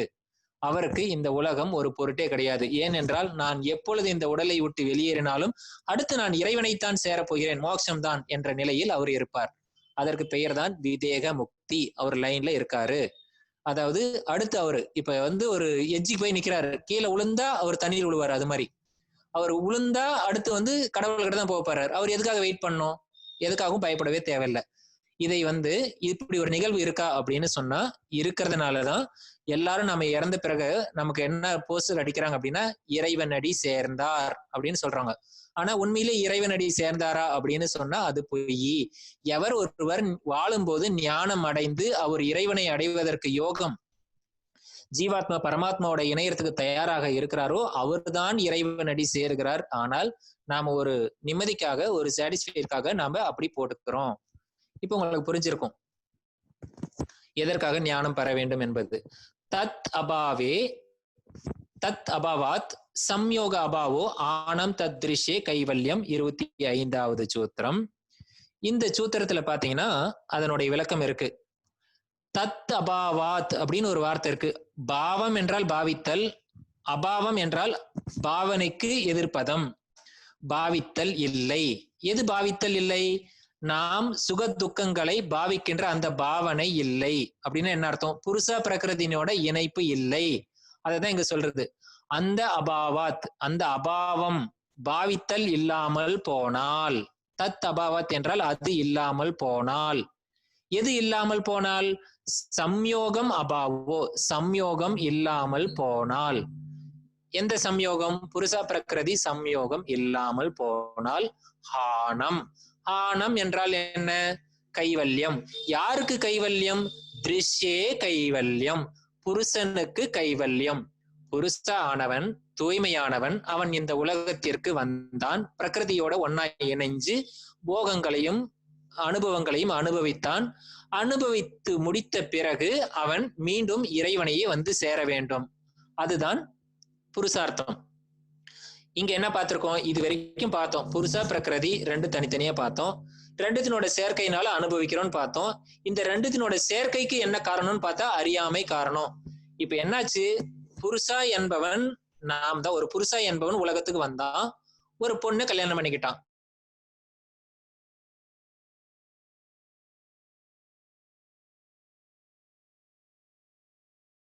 வந்து பிரகிருதி, இவ வந்து இங்கே இருக்கக்கூடிய போகத்திற்காகவும் இருக்கக்கூடிய அனுபவிக்கிறதுக்காக இருந்தவ விட்டுட்டு அவன் மீண்டும் அவன் வந்து மோட்சத்துக்கு போகணும். எங்கிருந்து வந்தமோ அங்கேயே போகணும். ஆனா போறதில்ல. என்ன காரணம்? அறியாமை. இந்த பெண்ணோடய சேர்ந்து இங்கே இருந்துக்கிறான். ஒரு அப்படி இருந்துக்கிறதுனால அதுக்கு என்ன காரணம் அப்படின்னா அவித்யா. இந்த சூத்திரம் அதை அழகாக சொல்லுது. அந்த அவித்யா என்பது இல்லாமல் போனால், சம்யோகம் இல்லாமல் போனால், அவித்யா இல்லாமல் போனா என்ன ஆகும்? ஞானம் வந்துடும். அப்ப என்ன போகும்? சம்யோகம் என்பது, சம்யோகம் என்றால் இணைதல், அந்த இணைப்பு இல்லாமல் போகும். அப்பொழுது என்ன ஆகும்? ஆனம். அப்பொழுதுதான் அந்த புருஷனுக்கு கைவல்யம் கிடைக்கும். அதுதான் இந்த சூத்திரம். இப்போ நமக்கு அடுத்த சூத்திரம் போனோம்னா சதுர் வியூக வாதா அப்படிங்கிறது. சதுர் வியூக வாதா, சத்காரியவாதா, காரணவாதா, விதர்க்கவாதா, சியாதவாதா, இப்படி எல்லாம் நமக்கு ஃபர்ஸ்ட் யூனிட்ல நிறைய வாதங்களை படிப்போம் சத்தரிசனத்துல. அதுல இந்த யோக தரிசனம் ஆகிய பதஞ்சலியில என்ன வாதத்தை குறிப்பிடுறாங்க அப்படின்னா சதுர் வியூக வாதம். சதுர் என்றால் 4, வியூகம் என்றால் அமைப்பு, வாதம் என்றால் இதன் அடிப்படையில் நாம் செயல்பட போகிறோம். அதாவது குருச்சேத்திரத்துல நிறைய வியூகம் எல்லாம் அமைப்பாங்க. போர்க்காலத்துல எப்படி எல்லாம் அமைக்கணும், சக்கர வியூகம் அந்த மாதிரி எல்லாம் கேள்விப்பட்டிருப்போம். ஒரு போர் முறை எப்படி நடக்கணும் அப்படின்றது. அது போல நாம கைவல்யத்துக்கு போகணும்னா என்ன பிரச்சனை இருக்கு, அதுக்கு என்ன பண்ணணும், என்ன பண்ணி எப்படி போகணும் அப்படிங்கறத 4 வியூகம். அது பாத்தீங்கன்னா இந்த 4 வட்டத்துல இருக்கு. இதுதான் கொஸ்டின்ல நம்ம கேட்கக்கூடிய ஏரியா. ஹேயம், ஹேத்து, ஹானம், உபாயம் என்ற இந்த 4 வார்த்தைகள் தான் சதுர்வியூகவாதம். எது சதுர்வியூகவாதத்தில் வராது என்று கேட்டுட்டு ஹேயம், ஹேத்து, ஹானம், உபலப்தி அப்படின்னு கொடுப்பாங்க. அங்க உபாயம்னு இருக்காது. இப்போ இது போல இல்லைன்னா இப்படி கொடுப்பாங்க, உபாயம், ஹேத்து, ஹானம், ஏயம் அரேஞ்ச் பண்ணுவாங்க, வரிசைப்படுத்த சொல்லுவாங்க அசெண்டிங் டிசெண்டிங்ல. சோ இதை நம்ம எப்படி புரிஞ்சுக்கலாம்? ஹேயம் என்றால் என்ன? அவாய்டு ஃபியூச்சர் துக்கம். அதாவது ஹேயம் துக்கம் அனாகதம், எதிர்காலத்தில் வரக்கூடியதை தவிர்க்கணும். ஏன்? அந்த ஒருவேளை அதை நம்ம தவிர்க்கலன்னா அது என்ன பண்ணும்? கர்மாசியத்தை கொடுத்து, ஜாதி ஆயுர் போகத்தை கொடுத்து மீண்டும் மீண்டும் பிறவி சைக்கிளை கூட்டு போயிடும். நம்ம என்ன பண்ணணும்? நம்ம இறைவன் கிட்ட போகணும் அப்படின்னு சொன்னா இதை அவாய்ட் பண்ணணும். அதுதான் ஹேயம். சரி, இந்த சேர்க்கை அப்படின்னு ஒண்ணு பார்த்தோம் இல்லைங்களா, இந்த புருஷா பிரகிருதியினோட சேர்க்கை, அது அவித்யா. அதுதான் ஹேத்து, காரணம். இப்ப இந்த மாதிரியான புருஷா பிரகிருதி இணைஞ்சுக்கிட்டு மீண்டும் மீண்டும் இந்த துக்கங்களை, துன்பங்களை அனுபவிச்சு கொண்டு இந்த உலகத்திலே இருக்கிறதுக்கு என்ன காரணம்? ஹேத்துனா காரணம். அது அவித்யா. அவித்யா காரணமா இருக்கு. சரி, ஹானம் என்பது என்ன? ஹானம் என்பதுதான் கைவல்யம். ஹானம் என்பது கோல். அதை தான் சாத்தியம், அதை அடைய வேண்டும். அதற்கான உபாயம் தான் என்ன? விவேக கியாத்தி. விவேக கியாத்தினா என்ன? அஷ்டாங்க யோகம். விவேக கியாத்தி என்பது ஞானம். விவேக கியாத்தி என்பது ஞானம். எதை கொண்டு அடைவது? பை அஷ்டாங்க யோகா. அதாவது ஞானம் பெற்று கைவல்யத்துக்கு போக வேண்டும். ஞானம் பெற்றால் எப்படி கைவல்யத்துக்கு போக முடியும்?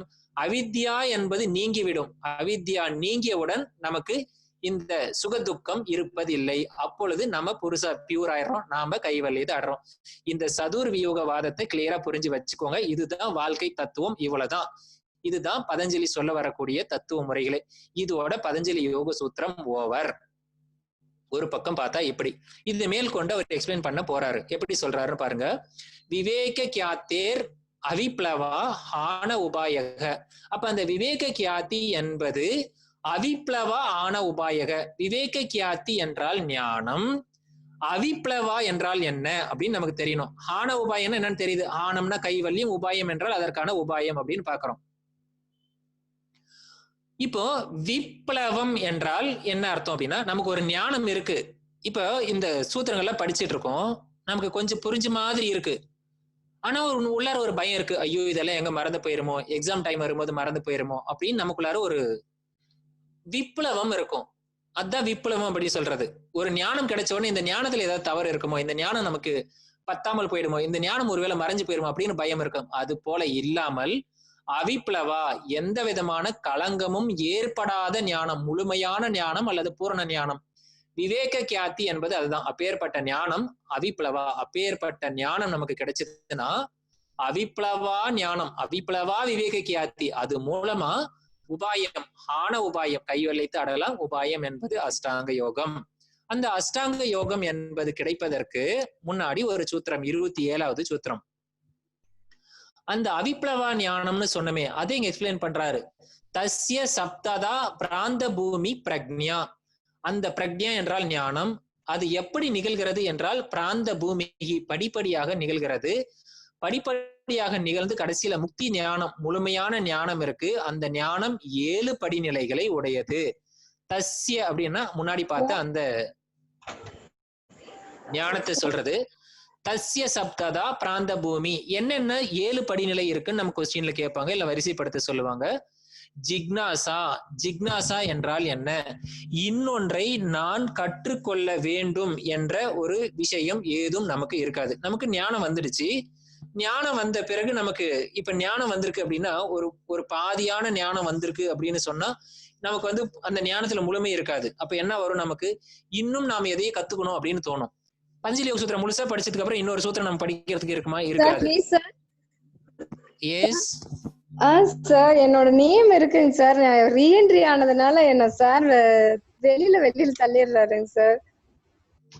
நீங்க உங்களோட என்ட்ரி உங்களோட கோடு நம்பர் போட்டு உள்ளார வாங்கம்மா. கொடுக்க முடியலைங்க சார். கொடுத்தா நேம் ஆட் ஆக மாட்டேங்குதுங்க சார். யாருமே வெயிட்டிங்ல வைக்க மாட்டேன். நான் வெயிட்டிங்ல வந்த உடனே நான் ரீ என்ட்ரி கொடுத்துறேன் சார்.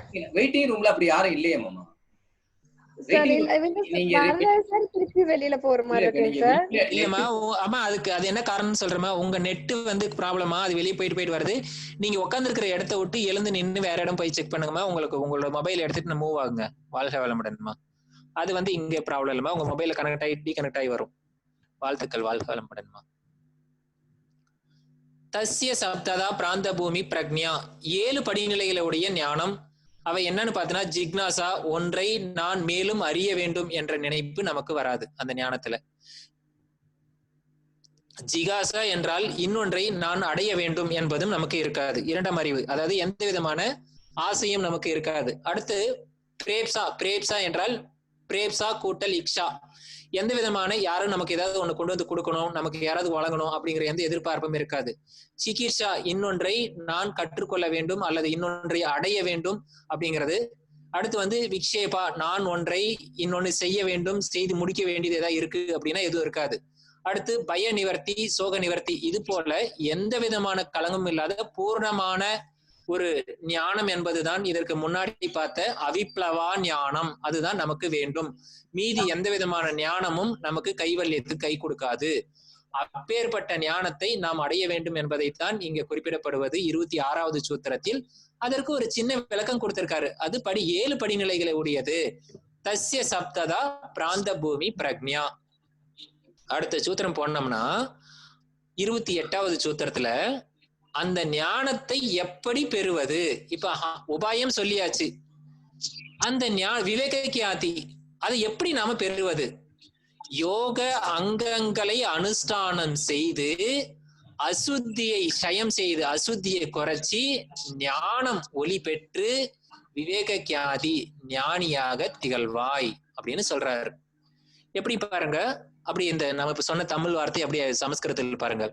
யோக அங்க அனுஷ்டானாத், யோக அங்கங்களை அனுஷ்டானம் செய்து, அசுத்தி அசுத்தம், க்ஷயம் என்றால் அசுத்தம் குறைதல், ஞான தீப்திகி என்றால் ஞான ஒளி தீபம், ஞான தீபம் உருவாகி ஆ விவேக கியாத்தேகே, உன்னுள் விவேகம் பெருகட்டும் அப்படின்னு சொல்றாரு.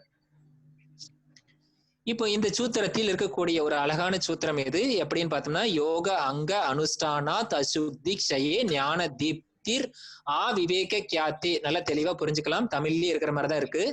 யோக அங்கங்களை அனுஷ்டானம் செய்து அசுத்தி க்ஷயே என்றால் அசுத்தம் சயமாகி குறைந்து, ஞான தீப்திர் ஞானம் ஒளிர்விடட்டும்.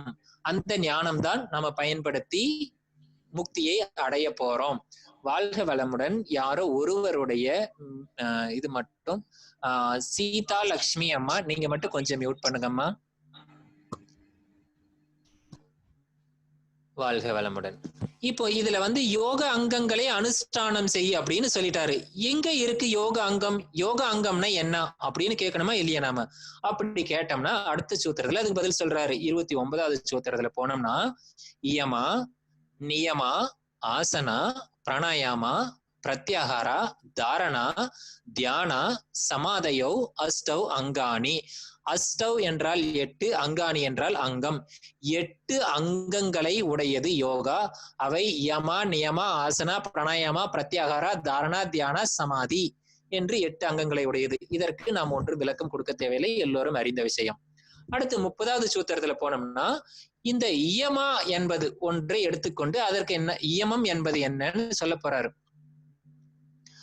அகிம்சா சத்திய அஸ்தேய பிரம்மச்சரியாபிரிகிரகா யமஹா. இதற்கு தலைப்பு வந்து யமஹா அப்படின்னு கொடுத்துடணும். யமஹான்னா நம்ம ஓடுற புல்லட் வண்டி யமஹா இல்ல. யமா என்றால் இயமங்களை கடைபிடித்தல். இயமம் என்பது என்ன? இங்க அகிம்சான்னு ஒரு தலைப்பு இருக்கு, அது வந்து தவறு. யமா தான் அங்க கொடுத்திருக்கணும். முதல் கடைசி வார்த்தை கட் பண்ணி போறது, முன்னாடி வார்த்தை கட் பண்ணி போட்டிருக்கேன் தவறுதலா. அகிம்சா சத்தியம் அஸ்தேயம் பிரம்மச்சரியம் அபரிகிரகா யமஹா. இந்த இயம நியமத்துல ஒரு கொஸ்டின் கேட்காம உங்களுக்கு யோகா நெட் எக்ஸாம் நடக்கவே நடக்காது. அதனால் உங்க கண்ணு முன்னாடி இந்த 5 வார்த்தையில உங்களுக்கு பின்னாடி வரக்கூடிய இயமம் நியமத்துல இருந்து நம்ம கவனமா எடுத்துக்கணும். இதெல்லாம் என் கூட சேர்ந்து சொல்லுங்க. அகிம்சா சத்யாஸ்தேய, அகிம்சா சத்யாஸ்தேய பிரம்மச்சர்யாபரிகிரஹா, பிரம்மச்சர்யாபரிகிரஹா யமஹா. 2 வார்த்தை தான். அதாவது முதல் 3 வார்த்தையை ஒன்னா சேர்த்து சொல்றோம், பின்னாடி இருக்கிறது சேர்த்து சொல்றோம். இதை மனப்பாடம் பண்ணிக்கணும். அகிம்சா சத்யாஸ்தேய, அது வந்து அகிம்சா சத்யாஸ்தேய, அகிம்சா சத்யாஸ்தேய பிரம்மச்சர்யாபரிகிரஹா, பிரம்மச்சர்யா அபரிகிரஹா யமஹா. இந்த 5 வார்த்தை தெரிஞ்சுக்க வேண்டியதான்.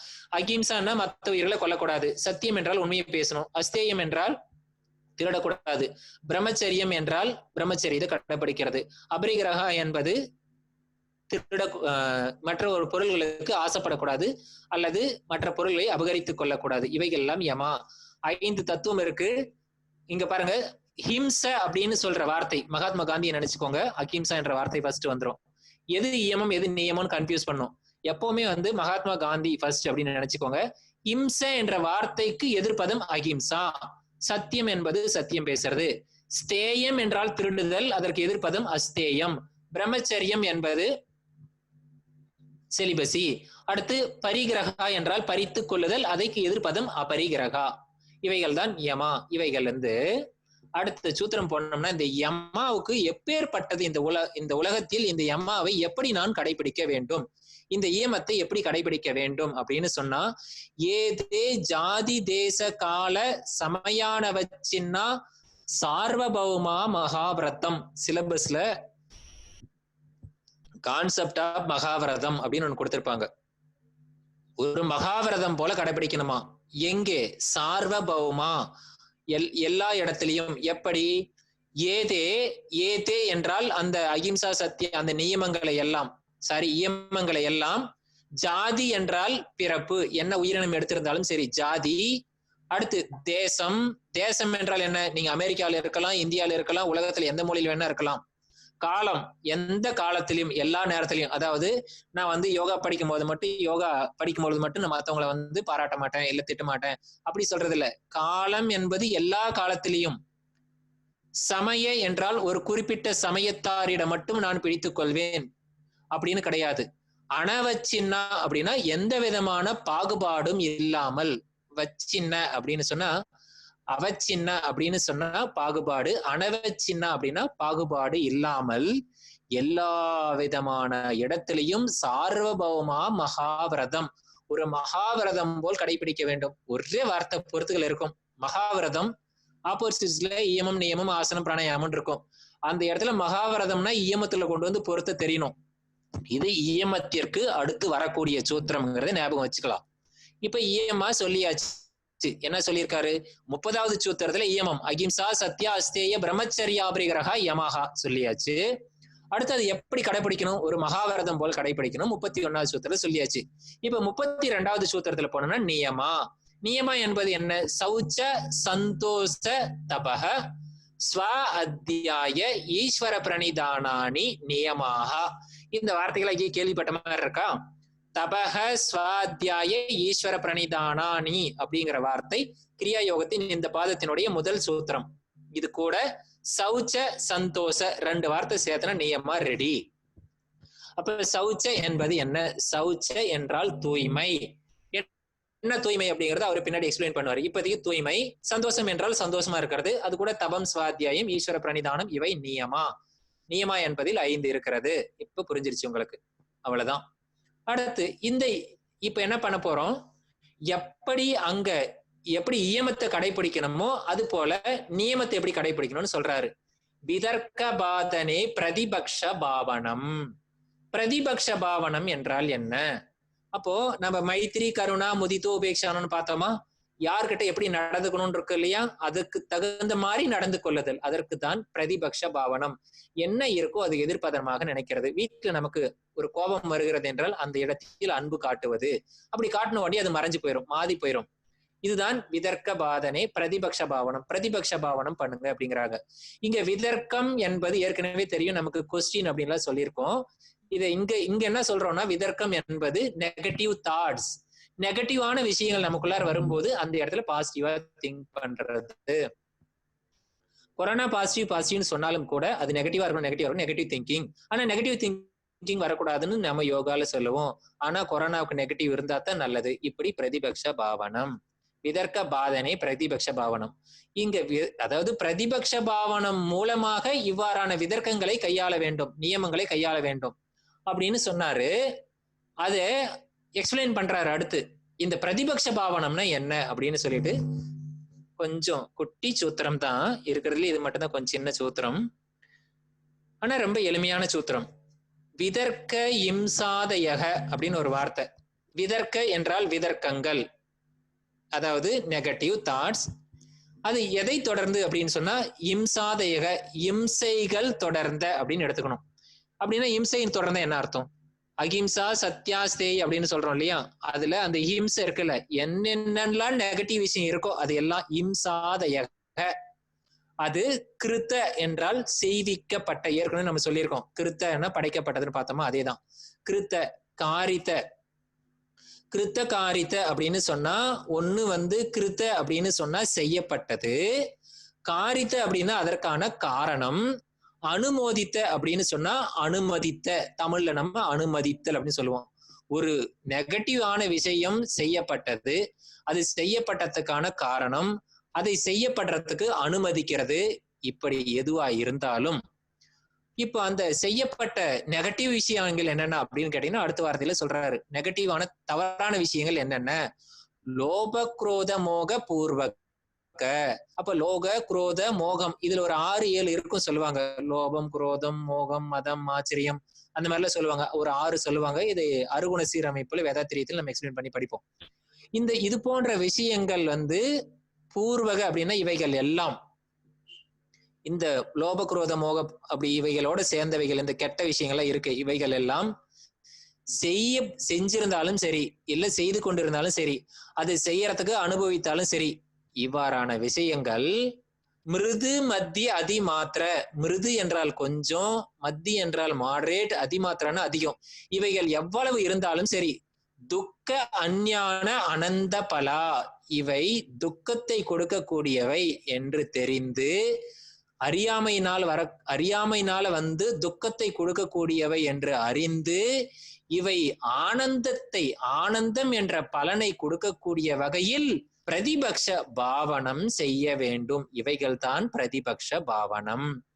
இவ்வாறான நெகட்டிவ் விஷயங்கள் செஞ்சிருந்தாலும் சரி, செய்யறதுக்கு அனுமதித்தாலும் சரி, எதா இருந்தாலும் தப்பு தான். ஆனா அது கெட்ட விஷயங்கள் என்னென்ன?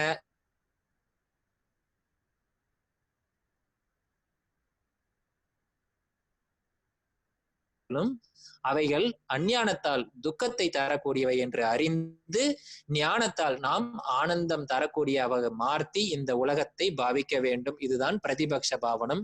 இதுதான் நியமத்திற்கு கொடுக்கப்பட்ட எக்ஸ்பிளனேஷன். இதைதான் அங்க பிரதிபாவனம் அப்படின்னு ஒண்ணு கொடுத்திருப்பாங்க சிலபஸ்ல. ஒரே வார்த்தை சும்மா சிம்பிளா கொடுத்திருப்பாங்க, பிரதிபாவனா அப்படின்னு கொடுத்திருப்பாங்க. அதுதான் இது. இப்போ அடுத்து இப்ப என்ன பண்ண போறாருன்னா, ஒவ்வொரு இயமத்துக்கும் ஒவ்வொரு நியமத்துக்கும் பலன் உண்டு. இப்ப நமக்கு கொஸ்டின் எங்க கேக்குறாங்கன்னா, ஒண்ணு இயம நியமத்துக்கு அந்த 10 வார்த்தைக்கு மீனிங் கேட்பாங்க. அப்படி இல்லைன்னு சொன்னா அந்த 10 வார்த்தையினோட பலனை கேட்பாங்க. ஒவ்வொரு நியமங்கள் பண்ணும்போது அதுக்கு ஒரு பலன் இருக்கு அப்படின்னு பதஞ்சலி மகரிஷி கொடுத்திருக்காரு. இப்ப பார்த்தோன்னா 35வது சூத்திரத்துல அகிம்சால இருந்து ஆரம்பிக்கிறாரு. இப்ப 10 நியமம் இருக்கு, 10 பலன் கிடைக்கணும் இல்லையா? ஆனா 11 பலன் கொடுத்திருப்பாரு. ஏன் 11 பலன்? என்ன கணக்கு இங்க, எங்க இது மிஸ் ஆகுது அப்படின்னு பார்த்தோம்னா, ஏதோ ஒரு நியமத்துல இருக்கக்கூடிய ஒரு விஷயத்துக்கு 2 பலன் இருக்கு. அது என்னன்னு வரும்போது பார்க்கலாம். இப்போதைக்கு அகிம்சா பார்க்கலாம். அகிம்சா பிரதிஷ்டாயாம் அப்படின்னு சொன்னா, அகிம்சையை ஃபாலோ பண்ணா, தத் சந்நிதவ், அவர் இருக்கக்கூடிய இடத்தில், அவர் இருக்கக்கூடிய சன்னிதானத்தில் எவன் ஒருவன் அகிம்சையை பிரதிஷ்டானம் செய்கிறானோ, அதாவது ஃபாலோ பண்றான், அவனிடத்தில் வைரத்தியாக. வைரத்தியாகம் என்றால் என்ன அப்படின்னு சொன்னா, அங்கே ஒரு அமைதி நிலவும். எப்பேற்பட்ட அமைதி? ஒரு அகிம்சையை, ஒரு உயிரை துன்பப்படுத்தாமல் ஒருவர் இருக்கிறார்னா, அவர் இருக்கிற இடத்துல ஒரு மான் இருக்கிறது. அந்த மான் இருக்கும் இடத்தில் ஒரு சிங்கமும் புலியும் இருக்கிறது. அந்த சிங்கத்திற்கும் புலிக்கும் பசி எடுக்கிறது. பசித்தாலும் கூட அந்த மானை வேட்டையாடி சாப்பிடாது. ஏனென்றால் அங்கே அகிம்சை என்றும் அலை நிரவி, அதாவது பரவி இருக்கிறது. அகிம்சா பிரதிஷ்டாயாம் தத் சந்நிதோ வைரத்யாக. இங்க கேள்வி என்னன்னா மிக பொருத்தமாக இருக்கும். பொருத்துகதான், மேட்சிட்டில் தான் கொடுப்பாங்க. அகிம்சா அதுக்கு நேர ஆப்போசிட் எதிர்பதத்துல இருக்கும் பொழுது வைரத்யாகம் அப்படிங்கறத இருக்கும், வேற எதுவும் இருக்காது. அகிம்சாவுக்கு வைரத்யாகம், இதை ஞாபகம் வச்சுக்கோங்க. இதை மறக்கிறதுக்கு வாய்ப்பு இருக்கு, அதனால இந்த சூத்திரம் மனப்பாடம் பண்ணிக்க வேண்டியதான். அகிம்சா பிரதிஷ்டாயாம் தத் சந்நிதோ வைரத்யாக. அடுத்த சூத்திரம் போனோம்னா சத்தியம். சத்தியம் என்றால் உண்மையை பேசுதல். சத்திய பிரதிஷ்டாயாம் கிரியா பல ஆசிரியத்துவம். கிரியா என்றால் வேலை, பலன் என்றால் பலன். அப்ப வேலையுடைய பலன், எந்த செயல் செய்தாலும் அதன் பலன் வரும். எப்பேற்பட்ட வேலை செய்வது? ஆசிரியத்துவம். அப்படி என்ன அர்த்தம்? அவர் இருக்கக்கூடிய இடத்துல அவர் ஒரு உண்மையே சொல்லணும். தவறுதல எப்பொழுதும் ஒருத்தர் உண்மையே பேசிட்டு இருக்காரு, வாய் தவறி ஒரு வார்த்தை சொல்லிடுறாரு. இன்னைக்கு சாயந்தரம் மழை வரும் போ அப்படின்னு சொல்லிடுறாரு. சொன்ன உடனே இவர் சத்தியத்தின் அடிப்படையில் இருக்கிறதுனால இந்த பிரபஞ்சம் அவனுக்கு மழையை பெஞ்சிருமா. இவன் சொன்ன இந்த வார்த்தைக்காக மழை வந்துவிடும். இது எல்லாம் ஒரு சித்தி போல கொடுக்கிறாரு அவரு. ஒரு சிலது முக்கிய பலன் அப்படின்னு பேரு. உண்மையே இப்ப பிரம்மச்சரிய வீரிய லாபக அப்படின்னு சொன்னா முக்கிய பலன். பிரம்மச்சரியத்தை கடைபிடிச்ச வீரியம் கிடைக்கும் அப்படிங்கறத பார்ப்போம். இப்ப இதெல்லாம் என்னன்னா அவாந்தர பலன் அப்படின்னு சொல்லுவாங்க சமஸ்கிருதத்துல. அவாந்தர பலன்னா ஒரு சித்திய போல கிடைக்கும், கிடைக்காமலும் போகும். ஆனா இது சூத்திரம் பொறுத்த வரைக்கும் இது பெனிஃபிட். சத்திய பிரதிஷ்டாயாம் கிரியா பல ஆசிரியத்துவம். என்ன சத்தியம்னா கிரியா பல ஆசிரியத்துவங்கிறத ஞாபகம் வச்சுக்கணும். இது வாக்கு சித்தி அப்படின்னு சொல்லுவாங்க. அவர் சொல்லிட்டாருங்கிறதுக்காக அது பலனுக்கு வந்துடும் அப்படிங்கிறது. அடுத்த சூத்திரம் அஸ்தேய பிரதிஷ்டாயாம் சர்வரத்ன உபஸ்தானம். இது மீண்டும் மீண்டும் எல்லா கேள்வித்தாலும் வந்துட்டே இருக்கு. சர்வரத்ன உபஸ்தானம் கொடுத்திருப்பாங்க. அஸ்தேயம், அதாவது ஸ்தேயம் என்றால் திருடுதல், அஸ்தேயம் என்றால் திருடாமை, திருடக்கூடாது. இந்த திருடாமையை யார் ஒருத்தர் ஃபாலோ பண்றாரோ அவருக்கு சர்வரத்ன உபஸ்தானம் என்றால் சர்வ ரத்தனங்களும் புதையல், அதாவது ரத்தனங்கள் நிறைய சேர்த்து வச்சு இருக்கும். அவைகள்லாம் மண்ணுக்குள்ள புதைச்சு வச்சிருப்பாங்களாம். அவர் நடந்து போகும் பொழுது இந்த இடத்துல புதையல் இருக்கு அப்படின்னு அவருக்கு தெரியுமா. அவர் உடனே நோண்டி பார்த்தா அந்த இடத்துல புதையல் எடுத்துக்கலாமா திருடாம இருக்கிறவருக்கு. இப்ப இந்த உலகத்துல ஏன் நிறைய பேருக்கு புதையல் கிடைக்கல அப்படின்னா நீங்க கண்டுபிடிச்சுக்கோங்க ஏன் நமக்கு புதையல் கிடைக்கல அப்படின்னு சொல்லிட்டு. ஆனா மத்தவங்களுக்கு யாருக்கும் சொல்ல வேண்டாம். அஸ்தேய பிரதிஷ்டாயாம் சர்வரத்னோ உபஸ்தானம். வாழ்க வளமுடன். சோ அஸ்தேயம் என்றால் திருடக்கூடாது. திருடலைன்னா நமக்கு பொறுத்தது என்ன இருக்குன்னா சர்வரத்ன உபஸ்தானம் அப்படிங்கறத ஞாபகம் வச்சுக்கோங்க, புதையல் கிடைக்கும். அடுத்து பிரம்மச்சரிய பிரதிஷ்டாயாம் வீரிய லாபக. பிரம்மச்சரியத்தை கடைபிடிச்ச வீரியம் கிடைக்கும், வீரியம் லாபமாக இருக்கும். இது அடுத்து அபரிகிரக ஸ்தைரிய ஜென்ம கதந்தா சம்போதக. இங்க என்ன சொல்றாரு பாருங்க. அபரிகிரகா என்பது பறித்து கொள்ளுதல் அப்படின்னு ஒரு வார்த்தை டிரான்ஸ்லேட்ல கொடுக்குறாங்க. ஆனா இருந்தாலும் பதஞ்சலியோட கூற்று என்ன அப்படின்னு சொன்னா, யார் ஒருவரிடம் நாம் எதையாவது யாசகமாக பெற்றுவிட்டால், அதாவது நாமளா திருடிக்கிறது இல்லை, அதாவது நாமளா போய் எடுத்துக்கிட்டு அது அஸ்தேயத்துக்கீழே போயிடும், திருடுனது ஆயிடும், ஸ்தேயம் ஆயிடும். இல்ல ஒருவரிடம் இவரது கை நீட்டி வாங்குறதே சொல்றாரு. ஒருவர்கிட்ட ஏதாவது ஒரு பொருளை நம்ம வாங்கிட்டோம் உண்டுன்னா அவர்களுக்கு நாம் கடமை ஏதாவது ஒன்று செய்ய வேண்டிய நிலைமை வந்துருது. அப்ப ஸ்தைரிய ஜென்ம கதந்தா சம்போதக, யார் ஒருவர் இந்த மாதிரி யாரிடமும் எதுவும் யாசகம் பெறுவதில்லையோ அவன் தன்னுடைய கருமையத்தில் ஆழ்ந்து இருப்பான். அவனுக்கு எப்பொழுதும் அவனை பற்றிய சிந்தனை இருக்குமா. இப்ப நமக்கு என்னன்னா இந்த உலகத்துல இவங்க அப்படி சொல்லிடுவாங்களோ, அவங்க தப்பா நினைச்சிருவாங்களோ, இவங்க எதா பண்ணிடுவாங்களோ, இவங்க நினைப்பாங்களோ, இப்படிதான் நம்மளோட எண்ணங்கள் இருக்கு. எண்ணங்கள் வெளிப்படையாக இருப்பதனால் தன்னை அறிய முடிவதில்லை. ஆனால் எவன் ஒருவன் யாசகம் பெறுவதில்லையோ அவன் தனக்குள்ளாக இருப்பான், அவன் தன் கருமையத்திலேயே இருப்பான். அதனால் அவனுக்கு ஜென்ம கதந்தா சம்போதக, முன் பிறவியில் என்னென்ன பிறவிகள் எல்லாம் எடுத்தோம் அந்த ரகசியங்கள் எல்லாம் அவருக்கு தெரியும். புத்தர் தன்னுடைய 300 பிறவிகளை முன்னாடி போய் பார்த்தாராமா. அபரிகிரகே ஸ்தைரியே ஜென்ம கதந்தா சம்போதக. இதை ஞாபகம் வச்சுக்கோங்க. அபரிகிரகம் என்ற வார்த்தைக்கு ஜென்ம கதந்தா சம்போதக, அல்லது ஆங்கிலத்திலையும் கேட்கலாம். இந்த மாதிரி ப்ரீவியஸ் பர்த் நாலேஜ் எப்ப கிடைக்கும் அபரிகிரகங்கிறத போடலாம். சோ இங்க வந்து நமக்கு சமஸ்கிருதத்திலையும் தரணும், இப்படியும் கொடுக்கலாம். முன்னாடி பூர்வ ஜென்ம நாலேஜ் அப்படின்னு போட்டு அபரிகிரகாவும் பொறுத்துக்களை வரலாம். இல்லைன்னா உங்களுக்கு அசட் அண்ட் ரீசன்ல கேட்கலாம். இந்த மாதிரியான ஒரு நியமத்தை ஃபாலோ பண்றதுனால இந்த மாதிரி ஒரு பெனிஃபிட் கிடைக்குது. ஒரு ஸ்டேட்மெண்ட் கொடுத்துருவாங்க, அபரிகிரக ஸ்தைரிய ஜென்ம கதந்தா சம்போதக, அதுக்கு எக்ஸ்பிளனேஷன் கொடுப்பாங்க. இது கரெக்டா அப்படின்னு கேட்பாங்க. அது மாதிரி நம்ம புரிஞ்சிருந்தா எக்ஸ்பிளைன் பண்ணிடலாம். அடுத்த சூத்திரம் போனோம்னா இப்போ நியமத்திற்கான சூத்திரங்கள் வெளிவர ஆரம்பிக்கிறது. சௌச்சாத் ஸ்வா அங்க ஜுகுப்சா பரைர் அசம் சர்கக. சௌச்ச என்றால் சுத்தம், ஸ்வ அங்கம் அப்படின்னு சொல்ல என்னுடைய உடல், பரைர் அசம்சர்க. சம்சர்க என்றால் உடல் மீது இருக்கக்கூடிய பற்று, அசம்சர்க என்றால் உடல் மீது இருக்கக்கூடிய பற்று நீங்குதல். ஜுகுப்சா அதிலிருந்து என்னை விலகிக் கொள்கிறேன், டிட்டாச்மெண்ட் வருது. நம்ம உடல் மீது பற்று நீங்கி விடுகிறதா அப்படின்னா என்ன அர்த்தம்? சௌச்சா அப்படிங்கிறதுக்கு 2 பெனிஃபிட் இருக்கு, இந்த சூத்திரமும் அடுத்த சூத்திரமும். இதுல 2 சுத்தம் சொல்றாரு. ஒன்று புற சுத்தம், இன்னொன்று அகச்சுத்தம். பகிர் சௌச்சா அந்தர் சௌச்சா. இங்கே ஸ்வா அங்கம் என்று சொன்னால் என்ன அர்த்தம்? வெளியில நம்மளுடைய உடல் சுத்தம் நினைச்சிட்டு இருக்கோம். உடல் சுத்தம் என்றால் உடலை பற்றிய அறிவு, உடலை பற்றிய ஞானம் வந்தால் நமக்கு உடல் மீதான பற்று நீங்கிவிடும். அதுல இன்னொரு வார்த்தையும் இருக்கு, பரைஹி அப்படின்னு இருக்கு. பர அப்படின்னா பிற, தமிழ்ல பிற, சமஸ்கிருதத்துல பர. பர என்றால் மற்ற. நம்ம உடல் மீதும் பற்று நீங்குமா, மத்தவங்க உடல் மீது பற்றும் நீங்குமா. இங்க உடல் சுத்தம்னா சோப்பு போட்டு குளிச்சுட்டா நம்ம உடம்பு மேல இருக்கிற பற்று நமக்கு நீங்கிரும் அப்படின்னு நம்ம நினைச்சிட்டு இருக்கோம். சோப்பு போட்டு குளிச்சு பல இருந்தா நம்ம உடம்பு மேல நமக்கு ஆசை தான் வரும். நம்ம உடம்பு இவ்வளவு அழகா இருக்கு, இன்னும் கொஞ்சம் பவுடர் அடிச்சு பார்க்கலாம் அப்படின்னு சொல்லிட்டு. இங்கே சுத்தம் என்பது சோப்பு போட்டு குளிப்பது அல்ல, உடலை பற்றிய அசுத்தம் நீங்க வேண்டும். உடலை பற்றிய தவறான புரிதல் நமக்கு எது எல்லாம் இருக்கோ அந்த அறியாமை என்ற இருள் நீங்கினால், அறியாமை என்ற அழுக்கு நீங்கினால் இங்கே சௌச்சம், சுத்தம், தூய்மை. அப்பொழுது இந்த உடல் இதற்காக வந்தது, இது அழியக்கூடியது, இந்த உடல் ஒன்றுமே இல்லை. ஓபன் பண்ணி பார்த்தா உள்ளார வெறும் சதையும் ரத்தமாக இருக்கக்கூடியது, வெறும் பிரகிருதியின் பொருள். இது போலதான் மற்ற உடலும் உருவாகி இருக்கிறது. அதனால் மற்ற உடல் மீதும் தன் உடல் மீதும் பற்றி நீங்கிவிடும். எவ்வளவு ஆழ்ந்த ஆழ்மையான கருத்து, இதை கொஞ்சம் புரிந்து கொள்ளுங்கள். சௌச்ச ஸ்வா அங்க ஜுகுப்சா, தன்னுடைய உடல் மீதும், பரைர் மற்ற உடல் மீதும், அசம்சர்க உடல் மீது பற்று நீங்கும். அடுத்த சூத்திரம் மிக அற்புதமான சூத்திரம். இது சொல்ல போன இது வந்து சித்த விருத்தி நிரோதக அப்படின்னு சொன்னமே அந்த வார்த்தைக்கு இணையான சூத்திரம். சத்துவ சுத்தி சௌமனஸ்ய ஏகாகிர இந்திரிய ஜெய ஆத்ம தர்ஷன யோகியத்வானிச்ச.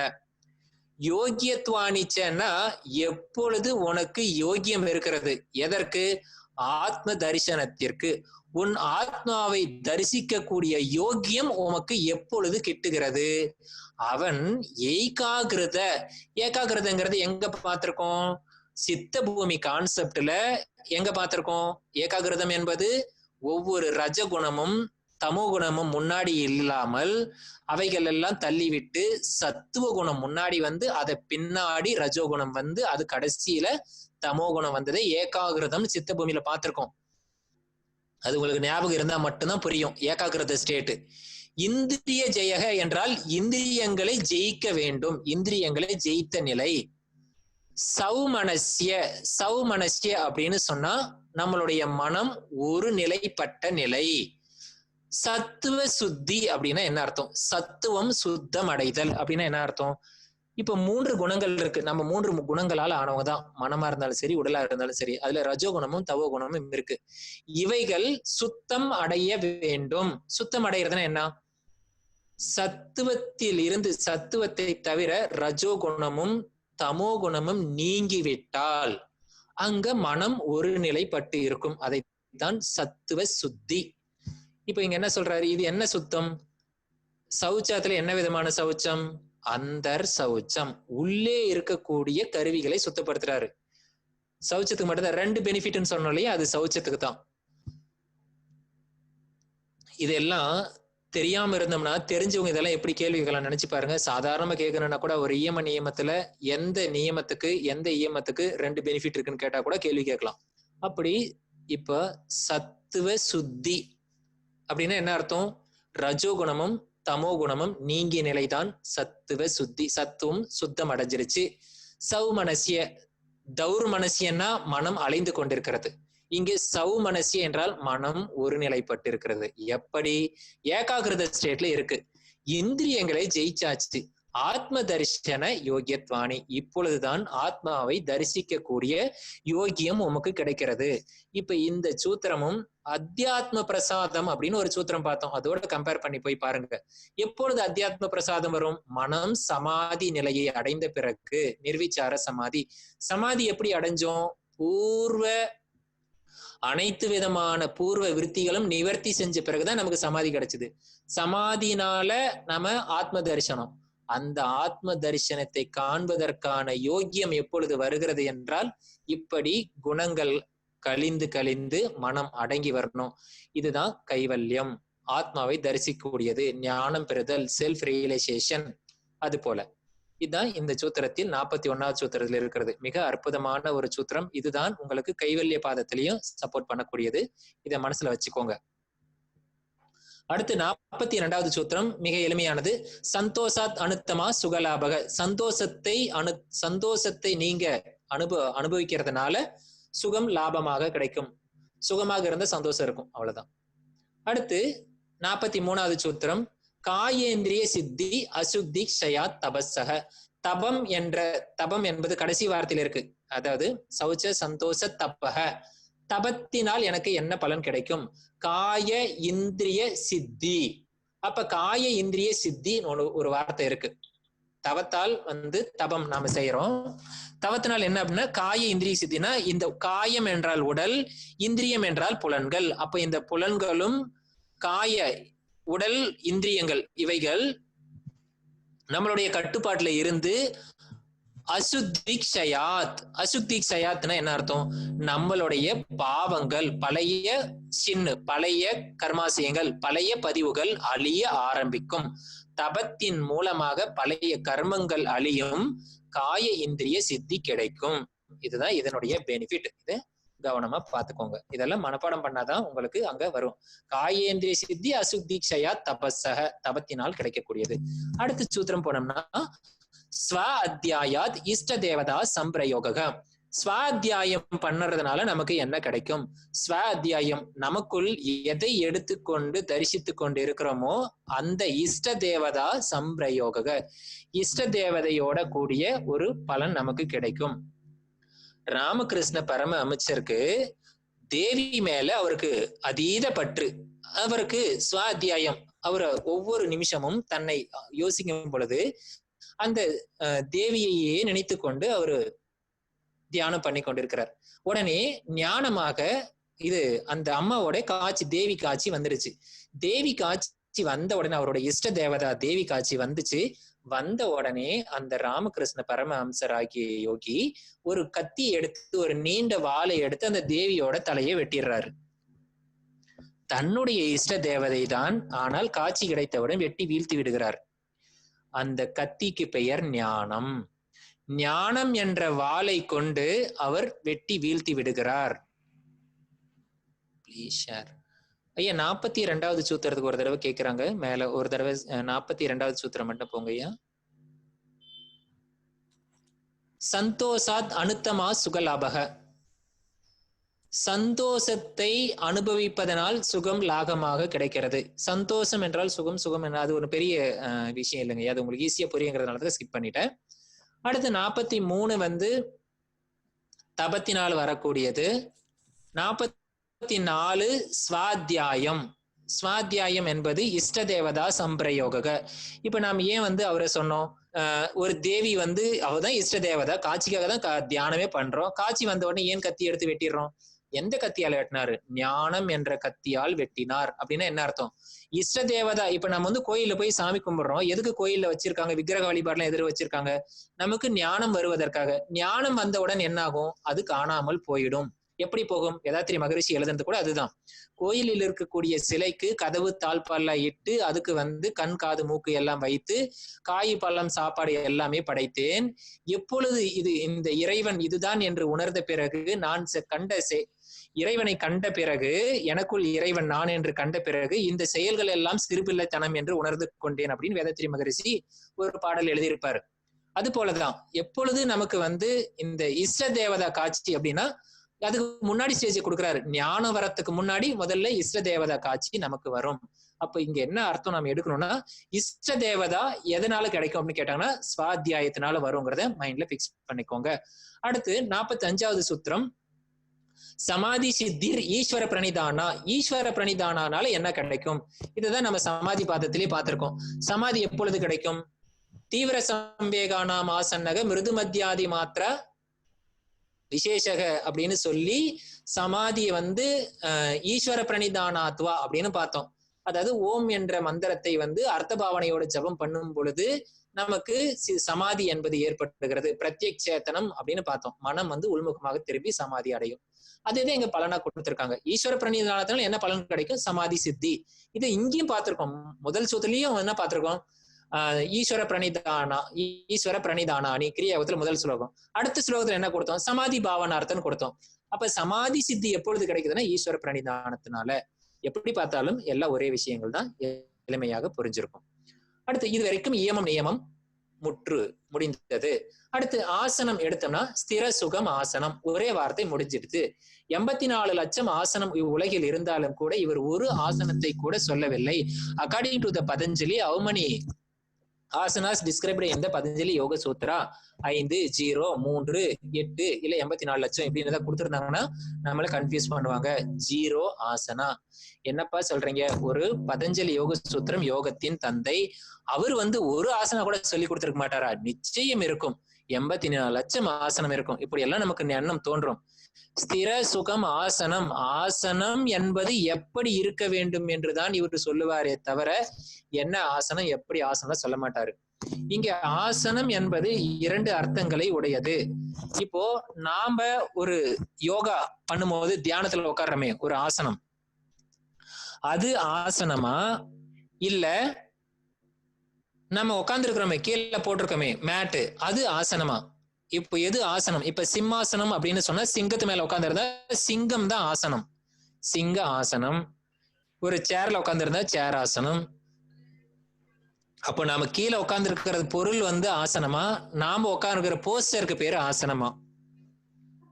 இவர் வந்து புலித்தோல் மேல உட்கார்ந்துருக்காரு அப்படின்னு சொன்னா புலித்தோல் வந்து ஆசனமா அப்படின்னு சொன்னா ரெண்டையும் பொருத்தும். இப்ப ஆதிசேஷன் தான் நம்மளுடைய பதஞ்சலி. ஆதிசேஷன் என்பது என்ன? ஒரு பாம்பு உடலை நன்றாக வளைத்து அது ஒரு கடல்ல வந்து மிதந்துட்டு இருக்கிற மாதிரி இருக்கும். அதுக்குள்ளார ஒரு கடல் வந்து அலையக்கூடியது தண்ணி. அந்த தண்ணியில ஒரு பாம்பு தன்னோட உடலை வந்து படுக்கையாக வைத்திருக்கிறது. அதில் ஆதிசேஷன் தலை வச்சு படுத்திருக்கிறாரு. அவர் வந்து அங்க வந்து விஷ்ணு பகவான் வந்து தலை வச்சு படுத்திருக்கிற மாதிரி ஸ்ரீரங்கநாதர் வந்து படுத்திருப்பாரு. இப்ப அங்க பாருங்க, அந்த ஒரு 5 தலை பாம்பு வந்து அவரோட தலைக்கு மேல பாதுகாப்பு இருக்கு. அவரு படுத்திருக்கிறாரு, உறங்குறாரு, எந்த விதமான பயமும் கிடையாது. அப்ப என்ன அர்த்தம்? அந்த பாம்பு உடல் கொஞ்சம் தளர்ந்தாலும் ஸ்ரீரங்கநாதர் கீழே தண்ணியில் இறங்கிடுவாரு. ஆனால் அந்த ஸ்திரமாக இருக்கிறது, அவ்வளவு உறுதியாக இருக்கிறது அந்த பாம்பு உடல், அது ஆசனம். இவரும் எப்படி இருக்காரு? ஸ்திரமாக படுத்திருக்காரு அது மேல. மேலும் அவருக்கு அந்த பாம்பு உடல் எப்படி வளைச்சு வச்சிருக்கு? அப்படி சுகமாக வச்சிருக்கு. சோ ஒரு ஆசனம் என்பது இப்படிதான் இவர் கம்பேர் பண்ணி கொடுக்கிறாரு. ஸ்திரமாகவும் சுகமாகவும் இருக்க வேண்டும். நீங்க தியானத்திற்கு எடுத்து நீங்க அமர்ந்து கொண்டால் உங்களுக்கு கால் வலி, முதுகு வலி, கழுத்து வலி எல்லாம் வந்து அதுக்கு பேரு ஆசனம் கிடையாது. நீங்க உட்கார்ந்து இருக்கிற மேட்டு இல்ல நீங்க உட்கார்ந்து இருக்கிற ஏதாவது ஒண்ணு உறுத்துது அப்படின்னா அதுக்கு பேரு ஆசனம் கிடையாது. இரண்டுக்கும் சேர்த்து ஒரே வார்த்தையில் 3 வார்த்தையில் உலகத்தில் இதை விட ஒரு வார்த்தைகளே கிடையாது. ஸ்திர சுகம் ஆசனம். ஆசனம் என்பது இவ்வளவுதான். அடுத்து இப்ப வந்து நிறைய காம்படிஷன்ல நடத்துறாங்க இல்லையா, அதெல்லாம் ஆசனம் வந்து பெண்டு போட்டு நிமித்துறாங்க அப்படின்னா அதெல்லாம் ஆசனம் கிடையாது, அதெல்லாம் பொழப்பு, அது வேற. அதனால பதஞ்சலியை பொறுத்த வரைக்கும் ஆசனம் இப்படி புரிஞ்சுக்கோங்க. அதனுடைய பெனிஃபிட் என்ன? பிரயத்ன சைத்தில்ய அனந்த சமாபத்தி பியாம். இறுக்கமில்லாமல் பிரயத்ன, எந்த விதமான கஷ்டமும் படக்கூடாது, ரிலாக்ஸா இருக்கணும். சைத்தில்யாத், சைத்தன்யம் என்ன? எதுவும் இல்லாம இருக்கிறது. அது போல சைத்தில்யாத், ரிலாக்ஸ்டா இருக்கணும். அனந்த சமாபத்தி, நமக்கு வந்து ஒரு ஆனந்தம், உடலில் எந்த விதமான பாதிப்பும் இல்லாத அளவுக்கு நாம் உடலை வைத்து அமர்ந்திருந்தால் அதற்கு பெயர்தான் ஆசன சித்தி. மேலும் ஒரு சித்தி பலனையும் கொடுக்கிறாரு. அது என்ன அப்படின்னு பார்த்தோம்னா, ததோ துவந்த்வானபி காத்தக. துவந்த்வா அப்படின்னு சொன்னா இருமை. என்ன இருமையில் இருக்கு? அதிலிருந்து அனபிகாத்தக, அதாவது ஸ்திர சுகம் ஆசனம். ஒரு டவுட் கேட்கிற டெஃபினிஷன் ஆஃப் ஆசனம் அப்படின்னு கேட்டா ஸ்திர சுகம் ஆசனம். ஸ்திரமாகவும் சுகமாகவும் இருந்தால் அது ஆசனம். நம்ம அமர்ந்திருக்கும் மேட்டா இருந்தாலும் சரி, நாம் உட்கார்ந்து இருக்கிற போஸ்டரா இருந்தாலும் சரி. உதாரணத்துக்கு நாம வந்து ஒரு பிராணாயாமம் பண்றோம் அப்படின்னா, ஆசனால தயாராகின பிறகுதான் நம்ம பிராணாயாமத்துக்கு போறோம். பிராணாயாமம் வந்து ஒரு சிலை போல நம்ம உட்கார்ந்து இருக்கிறோம். ஒரு சிலை, ஒரு கல் சிலை இருக்கு. அந்த சிலையில வந்து ஒரு காத்து மட்டும் மூக்கு வழியே வெளியே வந்துட்டு போகுதுன்னா எப்படி இருக்கும்? அந்த சிலைக்கு எதுவுமே தெரியாது. அது போல நாம ஆசனத்தில் வெற்றி பெற்று இருக்க வேண்டும். அதற்கு தயார் பண்றதுதான் மத்த ஆசனங்கள் எல்லாம். அவரு ஃபைனலா கொடுத்துட்டாரு. அவர் ரிசல்ட் மட்டும் தான் கொடுப்பாரு. அடுத்து 48வது ஸ்லோகம் போனோம்னா, ததோ துவந்த்வானபி காத்தக. அதனுடைய பலன் என்ன அப்படின்னு பார்த்தோம்னா, துவந்த்வா அப்படின்னு சொன்னா இருமைகள். என்ன இருமைகள்? அதாவது வெப்பம், குளிர், சுகம், துக்கம், இது போன்ற இருமைகள் எது எல்லாம் இருக்குதோ அது போன்ற இருமைகளால் பாதிக்கப்பட மாட்டார். ஒருவர் வெயில் காலத்திலையும் குளிர்காலத்திலையும், வெயிலை பத்தியும் குளிர்காலத்தை பத்தியும், ஒருத்தர் காஷ்மீர்ல இருக்கிறத பத்தியும், கன்னியாகுமரியில இருக்கிறத பத்தியும், அல்லது தருமபுரியில இருக்கிறதுனாலே இது வெப்பமான இடம், இது வந்து குளிர்ந்த இடம், எதனாலையும் பாதிக்கப்பட மாட்டாது அவர் உடல். அப்பேற்பட்ட ஒரு உறுதி கிடைக்க வேண்டும். அதுதான் ஆசன சித்தி. இது ஆசனத்தினுடைய பலன். ஆசனம் முடிஞ்சிருச்சு. 3 ஸ்லோகம் ஆசனத்திற்கு. இயமம் நியமத்திற்கு எத்தனை ஸ்லோகம்? இயமம் நியமம் என்பதை விளக்குவதற்கு 2, அதை பத்தி எக்ஸ்பிளைன் பண்றதுக்கு 3, அதன் பிறகு அதனுடைய பலன்கள் 11 இப்படி இருக்கும். ஆனா ஆசனாவுக்கு 3 முடிஞ்சிருச்சு. அடுத்து இப்ப பிராணாயாமாவுக்கு போறோம். 49வது சூத்திரத்துல பிராணாயாமா ஆரம்பமாகிறது.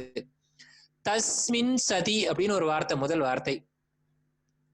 தஸ்மின் சதி அப்படின்னு சொன்னா இவைகளில் வெற்றி பெற்றால். எவைகளில் வெற்றி பெற்றால்? இந்த ஆசன சித்தியில் வெற்றி பெற்றால். சுவாச பிரஸ்வாச. சுவாசம் என்றால் மூச்சு காற்றை உள்ளே இழுத்தல், பிரஸ்வாசம் என்றால் மூச்சு காற்றை வெளிவிடுதல். அப்படின்னா என்ன அர்த்தம்? ரேசகம், பூரகம். அடுத்து கதி, இவைகளின் ஏற்றி இறக்கம். இவைகளை காற்றை உள்ளே இழுத்து வெளியே ஏற்றி இறக்குவது. ஏற்றி இறக்கி இருகாலம் பூரிக்கும். கதி விச்சேதக பிராணாயாமக. இந்த மாதிரி தஸ்மின் சதி ஆசன சித்தியில் வெற்றி பெற்ற பிறகு ஒருவர் மூச்சு காற்றை உள்ளே இழுப்பதும் வெளியே விடுவதும், அதனுடைய இயக்கங்களை சரியாக மூச்சு காற்றை இயக்குவதுதான் பிராணாயாமா. அவ்வளவுதான் பிராணாயாமாவுக்கு டெஃபினிஷன் முடிஞ்சது. இது எப்ப நாம எதை வின் பண்ணி வரணும்? ஆசனா பண்ணி அதுல உறுதியான பிறகு பிராணாயாமத்துக்கு வரணும். இதுதான் ரூல். இப்ப பிராணாயாமத்துக்கு என்ன ரூல்ஸ் பாக்குறோம் அப்படின்னா, பிராணாயாமம் என்பது மூச்சு காற்றை முறைப்படுத்துவது பிராணாயாமா. எப்போ? ஆசனா சித்தி பெற்ற பிறகு. சரி, இது முதல்ல ஒரு அறிமுகத்தை கொடுத்துட்டாரு. இப்ப அந்த பிராணாயாமம் என்பதை விளக்குறாரு. பாக்ய ஆபியாந்திர. பாக்ய என்றால் பகிர்முகமாக. இன்னொன்னு அதற்கு எதிர்ப்பதம், பாக்கியத்துக்கு எதிர்ப்பதம் ஆப்யா அப்படின்னு சொன்னா உள்முகமாக, ஆபியந்திர. அப்போ இது என்ன அர்த்தம்? பாகியம் என்றால் வெளியே, அப்ப காத்து வெளியே வர்றது. ஆபியந்திரனா அந்தரனா உள்ளார, காத்து உள்ள போறது. ஸ்தம்ப அப்படின்னு சொன்னா நிறுத்துறது, கும்பகம். விருத்தி அப்படின்னு சொன்னா அந்த விருத்தி என்ன? இப்ப விருத்தி ஏற்கனவே நம்ம என்ன பார்த்திருக்கோம்? எண்ணங்கள் இருக்கு, விருத்தி இருக்கு. நாம மூச்சு காத்த உள்ள இழுக்கிறோம், வெளியே விடுறோம், நிறுத்துறோம். அப்படிங்கிற எண்ணத்துல அதை கட்டுப்படுத்தி தான் நம்ம பண்ண முடியும். இப்ப சொல்றாங்க, ஓகே மூச்சு காற்றை உள்ள இழுங்க, ஹோல்டு பண்ணுங்க, வெளியே விடுங்க, ஹோல்டு பண்ணுங்க, திருப்பி மூச்சு உள்ள இருங்க. இப்படி சொல்லும் பொழுது நம்ம அதனுடைய கவுண்டிங் அதெல்லாம் நம்ம ஃபாலோ பண்றோம். விருத்தி இருக்கு. விருத்தியோட கூடிய ஒரு 3 விஷயம் இருக்கு. காத்து வெளியே விடுறது, உள்ள இழக்கிறது, நிறுத்துறது. அதுல உள்ளா விட்டு நிறுத்துறது, வெளியே விட்டு நிறுத்துறதுன்னு இருக்கு. அது மொத்தமா இவர் வந்து கும்பகம், ஸ்தம்ப, ஸ்தம்பித்து போகிறது அப்படின்னு சொல்றது. எல்லாம் சாதாரண கேள்விப்பட்ட வார்த்தை தான். எதுவும் புது வார்த்தைகளை நான் எதுவுமே சொல்லல, பதஞ்சலியும் சொல்லல. பாக்கியம்ங்கிறதும் தெரியும், ஆபியந்திரங்கிறதும் தெரியும், ஸ்தம்பங்கிறது தெரியும், விருத்திங்கிறது தெரியும். தேசம் என்பது இடம். தேசம் இடம் அப்படின்னா நம்ம உடம்புல, நம்ம மூக்குல இருந்து எங்க ஆரம்பிச்சு எங்க வரைக்கும் போகுது அப்படிங்கிறது தேசம். சிலர் வந்து மூக்குல வந்து மூக்கு நுனி இடத்த மட்டும் கவனிங்க. புத்தரோட மெடிடேஷன்ல அப்படிதான் இருப்பாங்க. ஃபர்ஸ்ட் மூக்கு நுனியில ஆரம்பிச்சு சுவாச பாதையில் எங்க வரைக்கும் காத்து உள்ளார போகுதோ அது வரைக்கும் மனம் உள்ளார போய் வரணும். அப்ப மனம் உள்ளார போய் வருதுன்னா விருத்தி, மனம் அதைய தொடர்ந்து போயிட்டு வருது. தேசம் என்றால் அப்புறம் கொஞ்சம் கொஞ்சமா 3வது நாள் ஆனபான சதியில மூச்சு காத்த மூக்குனோட தண்டுவடம், மூக்கு என்ட்ரன்ஸ்ல இருந்து ஆக்ன சக்கரம் வரைக்கும் மேல வரைக்கும் புருவ மத்தி வரைக்கும் போயிட்டு கீழே இறங்கும். அப்புறம் மூக்கோட துவார பகுதியில மட்டும் நிறுத்திடுவாங்க. அப்படி தேசம், காலம், எவ்வளவு நேரம் நாம் இதை மூச்சு காத்து உள்ளார இழுக்கிறோம், இத்தனை மாத்திரை இழுக்கிறோம்னு சொல்றோம்ல, இத்தனை மாத்திரை உள்ளார இழுக்கணும், இத்தனை மாத்திரை வெளியே விடணும். அதுக்கப்புறம் சங்கியாபி, சங்கியா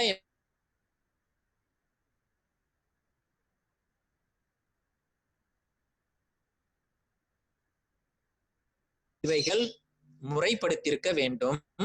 இவைகள் எண்ணிக்கையில் மாறுபட்டு இருந்தாலும் அவை கவனமாக கையாண்டு தீர்க்கமாகவும் இருக்க வேண்டும், சுவாசம் சூக்ஷ்மமாக இருக்க வேண்டும். இந்த வார்த்தைகள் எல்லாம் இங்கே பிராணாயாமத்தின் லட்சணங்கள். பாக்ய ஆபியாந்தர ஸ்தம்ப விருத்தேர் தேச கால சங்கியாபி பரிதிருஷ்டோ தீர்க்க சூக்ஷ்மஹா. தீர்க்கமாகவும், தீர்க்கம் என்றால் நீண்ட சுவாசம், சூக்ஷ்மாகும் மூச்சு காற்றை நிதானமாக உள்ளிழுத்து நிறுத்தி நிதானமாக வெளிவிடணும். எத்தனை வெளிவிடணும், எவ்வளவு தூரம் இழுத்து விடணும், எங்க விடணும் என்பதை எண்ணிக்கையோடு மனம் கவனத்தோடு நின்று உள்ளே இழுத்தல், வெளியே விடுதல், நிறுத்துதல், வெளியே இழுத்து உள்ளே இழுத்து நிறுத்துதல், வெளியே விட்டு நிறுத்துதல், இவை எல்லாம் முழுமையாக செய்தால் இது பிராணாயாமம். அடுத்து இவர் வந்து நீங்க ஒரு சிலர் சொல்லுவாங்க, எவ்வளவு நேரம் 12 மாத்திரை உள்ளார இழுக்கணும், 32 மாத்திரை வெளியே விடணும், அப்படியெல்லாம் இங்க இவர் எந்த கணக்கும் சொல்லல. ஆனா கணக்கு பண்ணுங்கன்னு தான் சொல்லியிருக்காரு, எந்த கணக்கும் இல்லை. கொஸ்டின்ல கீழே வந்து கணக்குகளை ஏதாவது கொடுத்தாங்கன்னா, இப்ப ஏறுதல், பூரகம், ஈரெட்டு, வாமத்தல் அப்படின்லாம் நமக்கு திருமந்திரத்துல இருக்கும். ஈரெட்டு 16 மாத்திரை அப்படிலாம் இருக்கு. பட் பதஞ்சலியில் அந்த மாதிரி மாத்திரையில எதுவும் கிடையாது. ஆசனம் எத்தனை கேட்டாலும் நம்பர்ல கிடையாது, பிராணாயாமம் எத்தனை கேட்டாலும் நம்பர்ல கிடையாது, மனசுல வச்சுக்கோங்க. அடுத்து 4வது பிராணாயாமம் ஒண்ணு சொல்றாரு, பாக்ய ஆபியாந்திர விசயா ஆக்ஷேபி சதுர்த்தக. 4வது பிராணாயாமம் ஒன்று இருக்கு. அது என்ன 4வது பிராணாயாமம்? இந்த 4 நிலைகளையும் முழுமையாக, அதாவது அப்சர்வ் ஆயிடுறது. எப்படின்னா, நம்ம ஒரு பர்டிகுலர் லெவலுக்கு மேல அந்த விருத்திங்கிறதுலாம் இருக்காது. மூச்சு காத்து உள்ளார வர்றதும் நிக்கிறதும் போறதும் நமக்கு தெரியவே தெரியாது. விஷயாக்ஷேபி அப்படின்னு சொன்னா, மூச்சு காத்து உள்ளார வந்து நம்ம பாக்கியம் பண்ணி பண்ணி கும்பகம் பண்ணி பண்ணி மூச்சு காத்து உள்ளாரே நிக்க ஆரம்பிச்சிடும். இது கேவல கும்பகான்னு நம்மள படிப்போம், இதுல அதயோகால படிக்க போறோம். அப்ப இதுல வார்த்தை என்ன பாருங்க, பாக்ய ஆபியந்திர, காத்து வந்து பாக்கி வெளியே போறது உள்ளார வர்றது, விஷயாக்ஷேபி இந்த உள்ளார வர்றது வெளியே போறது, இந்த கும்பகம், அந்த பிராணாயாமத்தினோட ஒட்டுமொத்த தொகுப்பு என்ன ஆகுது அப்படின்னு சொன்னா, விஷயாக்ஷேபி கம்ப்ளீட் டிரான்செண்டிங் ஸ்டேட், இது முழுமையாக மறைந்த நிலை. இந்த பிராணாயாமம் என்பது முழுமையாக அடங்கிய நிலை.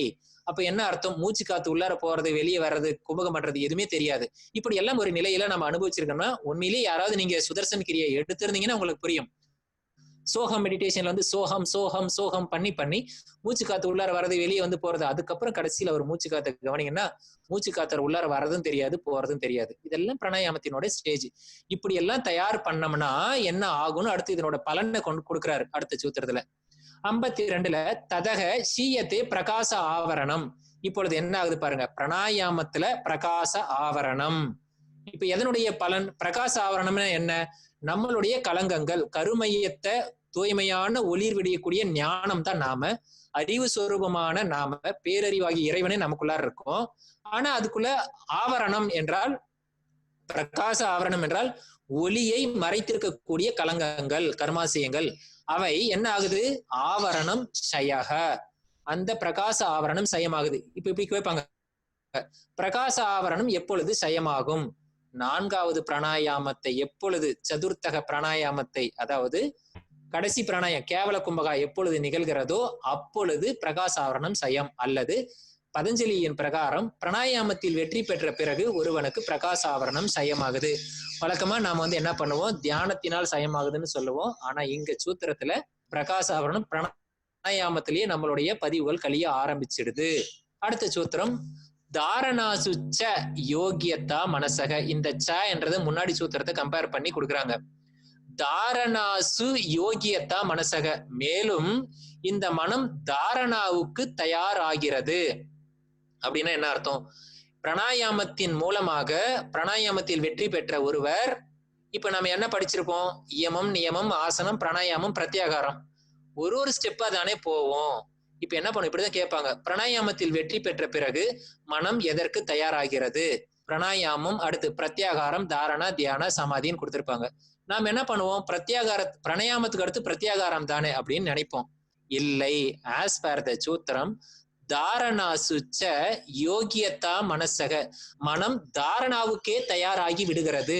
நடுவில் பிரத்யாகாரம் என்ற ஒரு ஸ்டெப்பை ஜம்ப் பண்ணி உள்ளார போயிடுது. இது 53வது சூத்திரம்.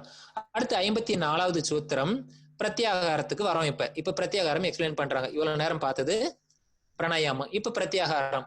ஸ்வ விசய, என்னுடைய விசய, அசம்பிரயோகே, அதனுடைய தொடர்பு அருந்துவிட்ட நிலை, சித்தஸ்ய, சித்தத்தினுடைய, ஸ்வரூபம், சித்தத்தினுடைய சுயரூபம், அணுகாரக, அதனை தொடர்ந்து வரக்கூடியவை, இவ இந்திரியானாம் பிரத்யாகாரக. என்ன அர்த்தம் அப்படின்னா, இந்த இந்திரியங்கள் இருக்கு, அதுக்குன்னு ஒரு உருவம் இருக்கு, அதுக்குன்னு ஒரு சுயரூபம் இருக்கு. அந்த சுயரூபம் இப்ப நாம எது மூலமா இருக்கோம்? புலன்கள் மூலமாக தான் இருக்கோம். கண்ணுல பாக்குறோம், காதுல கேட்கிறோம், இது எல்லாம் இருக்கு. இவைகள் எல்லாம், புலன்கள் எல்லாம், புலன் இருக்கக்கூடிய விஷயம் இருக்கு, இவை எல்லாம் தன்னுடைய உள்முகமாக திரும்புகிறது. வித்ட்ராவல் ஆஃப் சென்ஸ் அப்படின்னு ஒரு சின்ன வார்த்தையில சொல்லுவாங்க. பதஞ்சலி என்ன கொடுக்குறாரு? ஸ்வவிசய அசம்பிரயோகே அப்படிங்கிற வார்த்தைக்கு அர்த்தம் புரிஞ்சுக்கோங்க. என்னுடைய விஷயத்தில் நான் என்னுடைய தொடர்பை அறுத்து கொண்டேன். சம்பிரயோகம் அப்படின்னா சேர்ந்து இருக்கிறது. சம்பிரஜ்ஞை ஏற்கனவே பார்த்தோம், சம் என்றால் இணைதல். இங்க அசம்பிரயோகே ஒரு யோகம். எப்பேற்பட்ட யோகம்? அசம்பிரயோக, இணைப்பை துண்டித்து கொண்டது. என்னது? என்னுடைய விஷயத்தில் துண்டிப்பு ஏற்படுத்தி கொண்டது. அதுதான் ஸ்வ விசய அசம்பிரயோகே. எதனோட இருந்த விஷயத்தை துண்டிப்பு ஏற்படுத்தி கொண்டது? நம்மளுடைய கண்கள் வெளி உலகத்தை பார்த்து கொண்டிருக்கிறது, காது வெளி சப்தங்களை கேட்டு இருக்கிறது. கேக்குது அப்படின்னா என்ன அர்த்தம்? வெளி விஷயங்களோட தொடர்பு இருக்கு. கண்ணு வெளியே ஒரு விஷயம் பாக்குது. இப்போ ஒரு சிலர் கண்ணை திறந்திருப்பாங்க, ஆனா கண்ணு முன்னாடி என்ன இருக்குன்னு தெரியாது. ஏன்னா மனம் உள்முகமாக இருக்கும். அவ்வளவுதான் பிரத்யாகாரம். அதுதான் சூத்திரத்துல சொல்றாரு. ஸ்வ விசய அசம்பிரயோகே, ஒவ்வொரு புலன்களும் வெளி உலகத்தில் இருப்புக்குரிய தொடர்பை துண்டித்து கொண்டது. சித்தஸ்ய ஸ்வரூப அணுகாரக, சித்தத்தின் மூலமாக தன்னுடைய ரூபம் உள்முகமாக திரும்பி இந்திரியங்கள் செயல்படுவதுதான் பிரத்யாகாரம். அப்ப இந்திரியங்கள் வெளி விஷயங்களில் கவனத்தை இருக்கிறதை விட்டுட்டு அதே மனதை கொண்டு, மனதின் மூலமாகத்தான் வெளி விஷயங்களை அனுபவிக்கிறது, அதே மனதை கொண்டு மனம் உள்முகமாக திரும்புகிறது, புலன்கள் உள்முகமாக திரும்புகிறது. இதைத்தான் கள்ள புலனைந்தும் காளா மணி விளக்கே, உள்முகமாக இந்திரியங்கள் செயல்பட ஆரம்பிக்கிறது. அதைத்தான் பிரத்யாகாரம். சார், புலன்கள் செயல்படவே இல்லாம போயறதான் பிரத்யாகாரம் அப்படின்லாம் சொல்லுவாங்க. அப்படி கிடையாது. ஒருவேளை புலன்கள் செயல்படவே இல்லைன்னு வச்சுக்கோங்க. இப்ப உங்களுக்கு சொல்லி கொடுக்குறாங்க, கமாண்ட் வருது. அன்னைக்கு வணக்கம், தந்தைக்கு வணக்கம், அருள் தந்தை வேதாத்திரி மகரிஷி அவர்களுக்கு வணக்கம். அதுக்கு முன்னாடி நாம என்ன பண்ணோம்? அருட்பேராற்றல் உடலிலே உயிரிலே அலை அலையாக பாய்ந்து நிரம்புவதை உணர்கிறோம் அப்படின்னு ஒரு வார்த்தை. அதுக்கு முன்னாடி என்ன பண்ணோம்? நாம் அமர்ந்துள்ள இடத்தை சுற்றிலும் நல்ல தெய்வீக ஆற்றல். இங்கதான் வேதாத்திரி மகரிஷி பிரத்யாகாரத்தை வச்சிருக்காரு. இப்போ வெளியே எங்கெங்கயோ நம்ம எண்ணங்கள்லாம் இருக்கும், அப்படியே கொண்டு வராரு, நம்மளை சுத்தி கொண்டு வராரு, நம்மளை சுற்றுப்புற சூழ்நிலையை கொண்டு வராரு. மனசை சுற்றுப்புறம் கொண்டு வந்த உடனே அருட்பேராற்றல் நம்மளை உடம்பை சுத்தி தூய்மைப்படுத்தி கொண்டிருக்கு அப்படின்னு நினைக்கிறோம். அப்படியே உள்முகமாக திருப்புறாரு. அலை அலையாக பாய்ந்து உடலில் புகுந்து உயிரிலே புகுகிறது அப்படிங்கிறாரு. உயிர் எங்க இருக்கும்? அவ்வளவு நுண்ணியமாக மனம் உள்முகமாக திரும்புகிறது. அப்பொழுது நம்ம காது கேட்கிறது.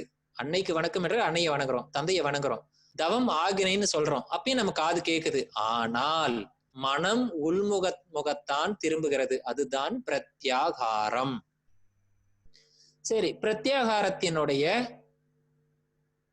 அடுத்த பலன் என்ன அப்படின்னு பார்த்தோம்னா, ததக பரமா வசியத்தே இந்திரியானாம். பரமாவசிய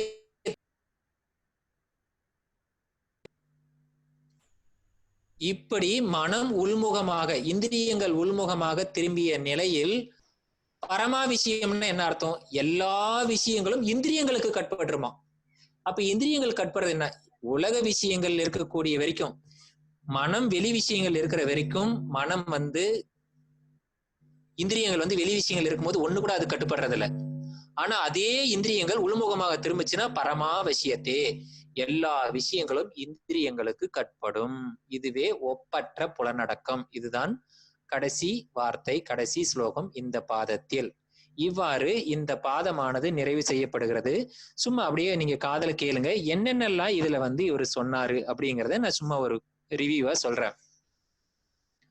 முதல் சூத்திரத்துல கிரியா யோகம் சொன்னாரு, அதனுடைய பலனை சொன்னாரு. அதன் பிறகு அவித்யா கிளேசத்தை சொன்னாரு.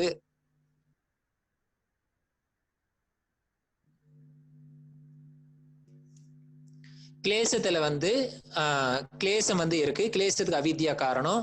அவித்யா காரணமாக இருந்து என்ன கொடுக்கும்? கர்மாசயத்தை கொடுக்கும். அந்த கர்மாசயம், அதாவது கிளேசம் காரணத்தை ஓகே குயிக் ரிவ்யூ ஐயா எனக்கு ஹெல்ப் பண்றாரு போல. ஓகே, அவித்யா சேத்திரமாக இருந்து மற்றதுக்கெல்லாம் விளைநிலமாக இருக்கும். அதன் பிறகு ஒவ்வொரு சூத்திரங்களும், அதாவது கிளேசங்களை தனித்தனியா சொல்லிட்டே வந்தாரு. 5 கிளேசங்களை எக்ஸ்பிளைன் பண்ணப்பட்டது. 5 கிளேசங்களை தனித்தனியாக சொல்லி இதுதான் இதனோட டெபினிஷன் கொடுத்தாரு. அந்த 5 டெபினிஷன் கொடுத்தது முடியும். இந்த கிளேசம் மூலமாக இருந்து கர்மாசயத்தை கொடுக்கும். அது மேலும் திருஷ்ட ஜென்ம வேதனையை கொடுக்கும். பல ஜென்ம வேதனையை நமக்கு கொடுக்கும். பல ஜென்மங்களை கொடுக்கணும். அது ஜென்மங்கள் என்ன? ஜாதி, ஆயுர், போகம். இதுக்கு காரணம் கர்மாசயம். அப்போ இவைகள்லாம் எதனால் நடக்குது அப்படின்னு சொன்னா திருஷ்யத்தினோட சேர்க்கையினால நடக்குது. அதனால் இவைகளை நாம் நிவர்த்தி செய்ய வேண்டும். எப்படி நிவர்த்தி செய்ய வேண்டும்? முதலில் சூக்ஷ்மமாகணும், அப்புறம் அதை தியானம் செய்து அழித்து விட வேண்டும். ஒருவேளை அழிக்கலன்னு சொன்னா இது நமக்கு மீண்டும் மீண்டும் பிறவியை கொடுக்கும். இந்த பிறவியை தொடர்ந்து இந்த பிறவியை கொடுக்கறதுக்கு என்ன காரணம்? இணைப்பு காரணம். என்ன இணைப்பு? திருஷ்டா திருஷ்யம் இணைப்பு. திருஷ்டா என்ன, திருஷ்யம்னா என்ன அப்படின்னு எக்ஸ்பிளைன் பண்ணிட்டு இந்த திருஷ்டா திருஷ்யத்தினோட சேர்க்கைக்கு என்ன காரணம்னு கொடுத்தாரு. அதன் பிறகு அந்த சேர்க்கைக்கு காரணம் என்ன? அவித்யா தான் காரணம். அந்த அவித்யாவை என்ன பண்ணணும்? அவித்யா என்பது அறியாமை. அதை நீக்கணும், என்ன பண்ணும்? ஞானம் வரணும். அறியாமைக்கு எதிர்ப்பதம் ஞானம். அறியாமை போக்கணும், ஞானம் வரணும். ஞானம் எப்படி வரும்? அஷ்டாங்க யோகத்தினால் வரும். அஷ்டாங்க யோகம் என்னென்ன யோகம்? 8 அங்கம். அந்த 8 அங்கத்தில் யமம், நியமம், ஆசனம், பிராணாயாமம், பிரத்யாகாரம் வரை இந்த பாதத்தில் நிறைவு செய்து விட்டார்.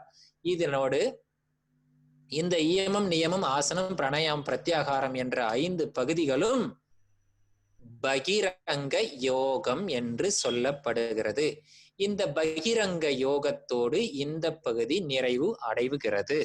அடுத்து அந்தரங்க யோகத்திற்கு நாம் பகுதி செல்ல வேண்டும். அதற்கு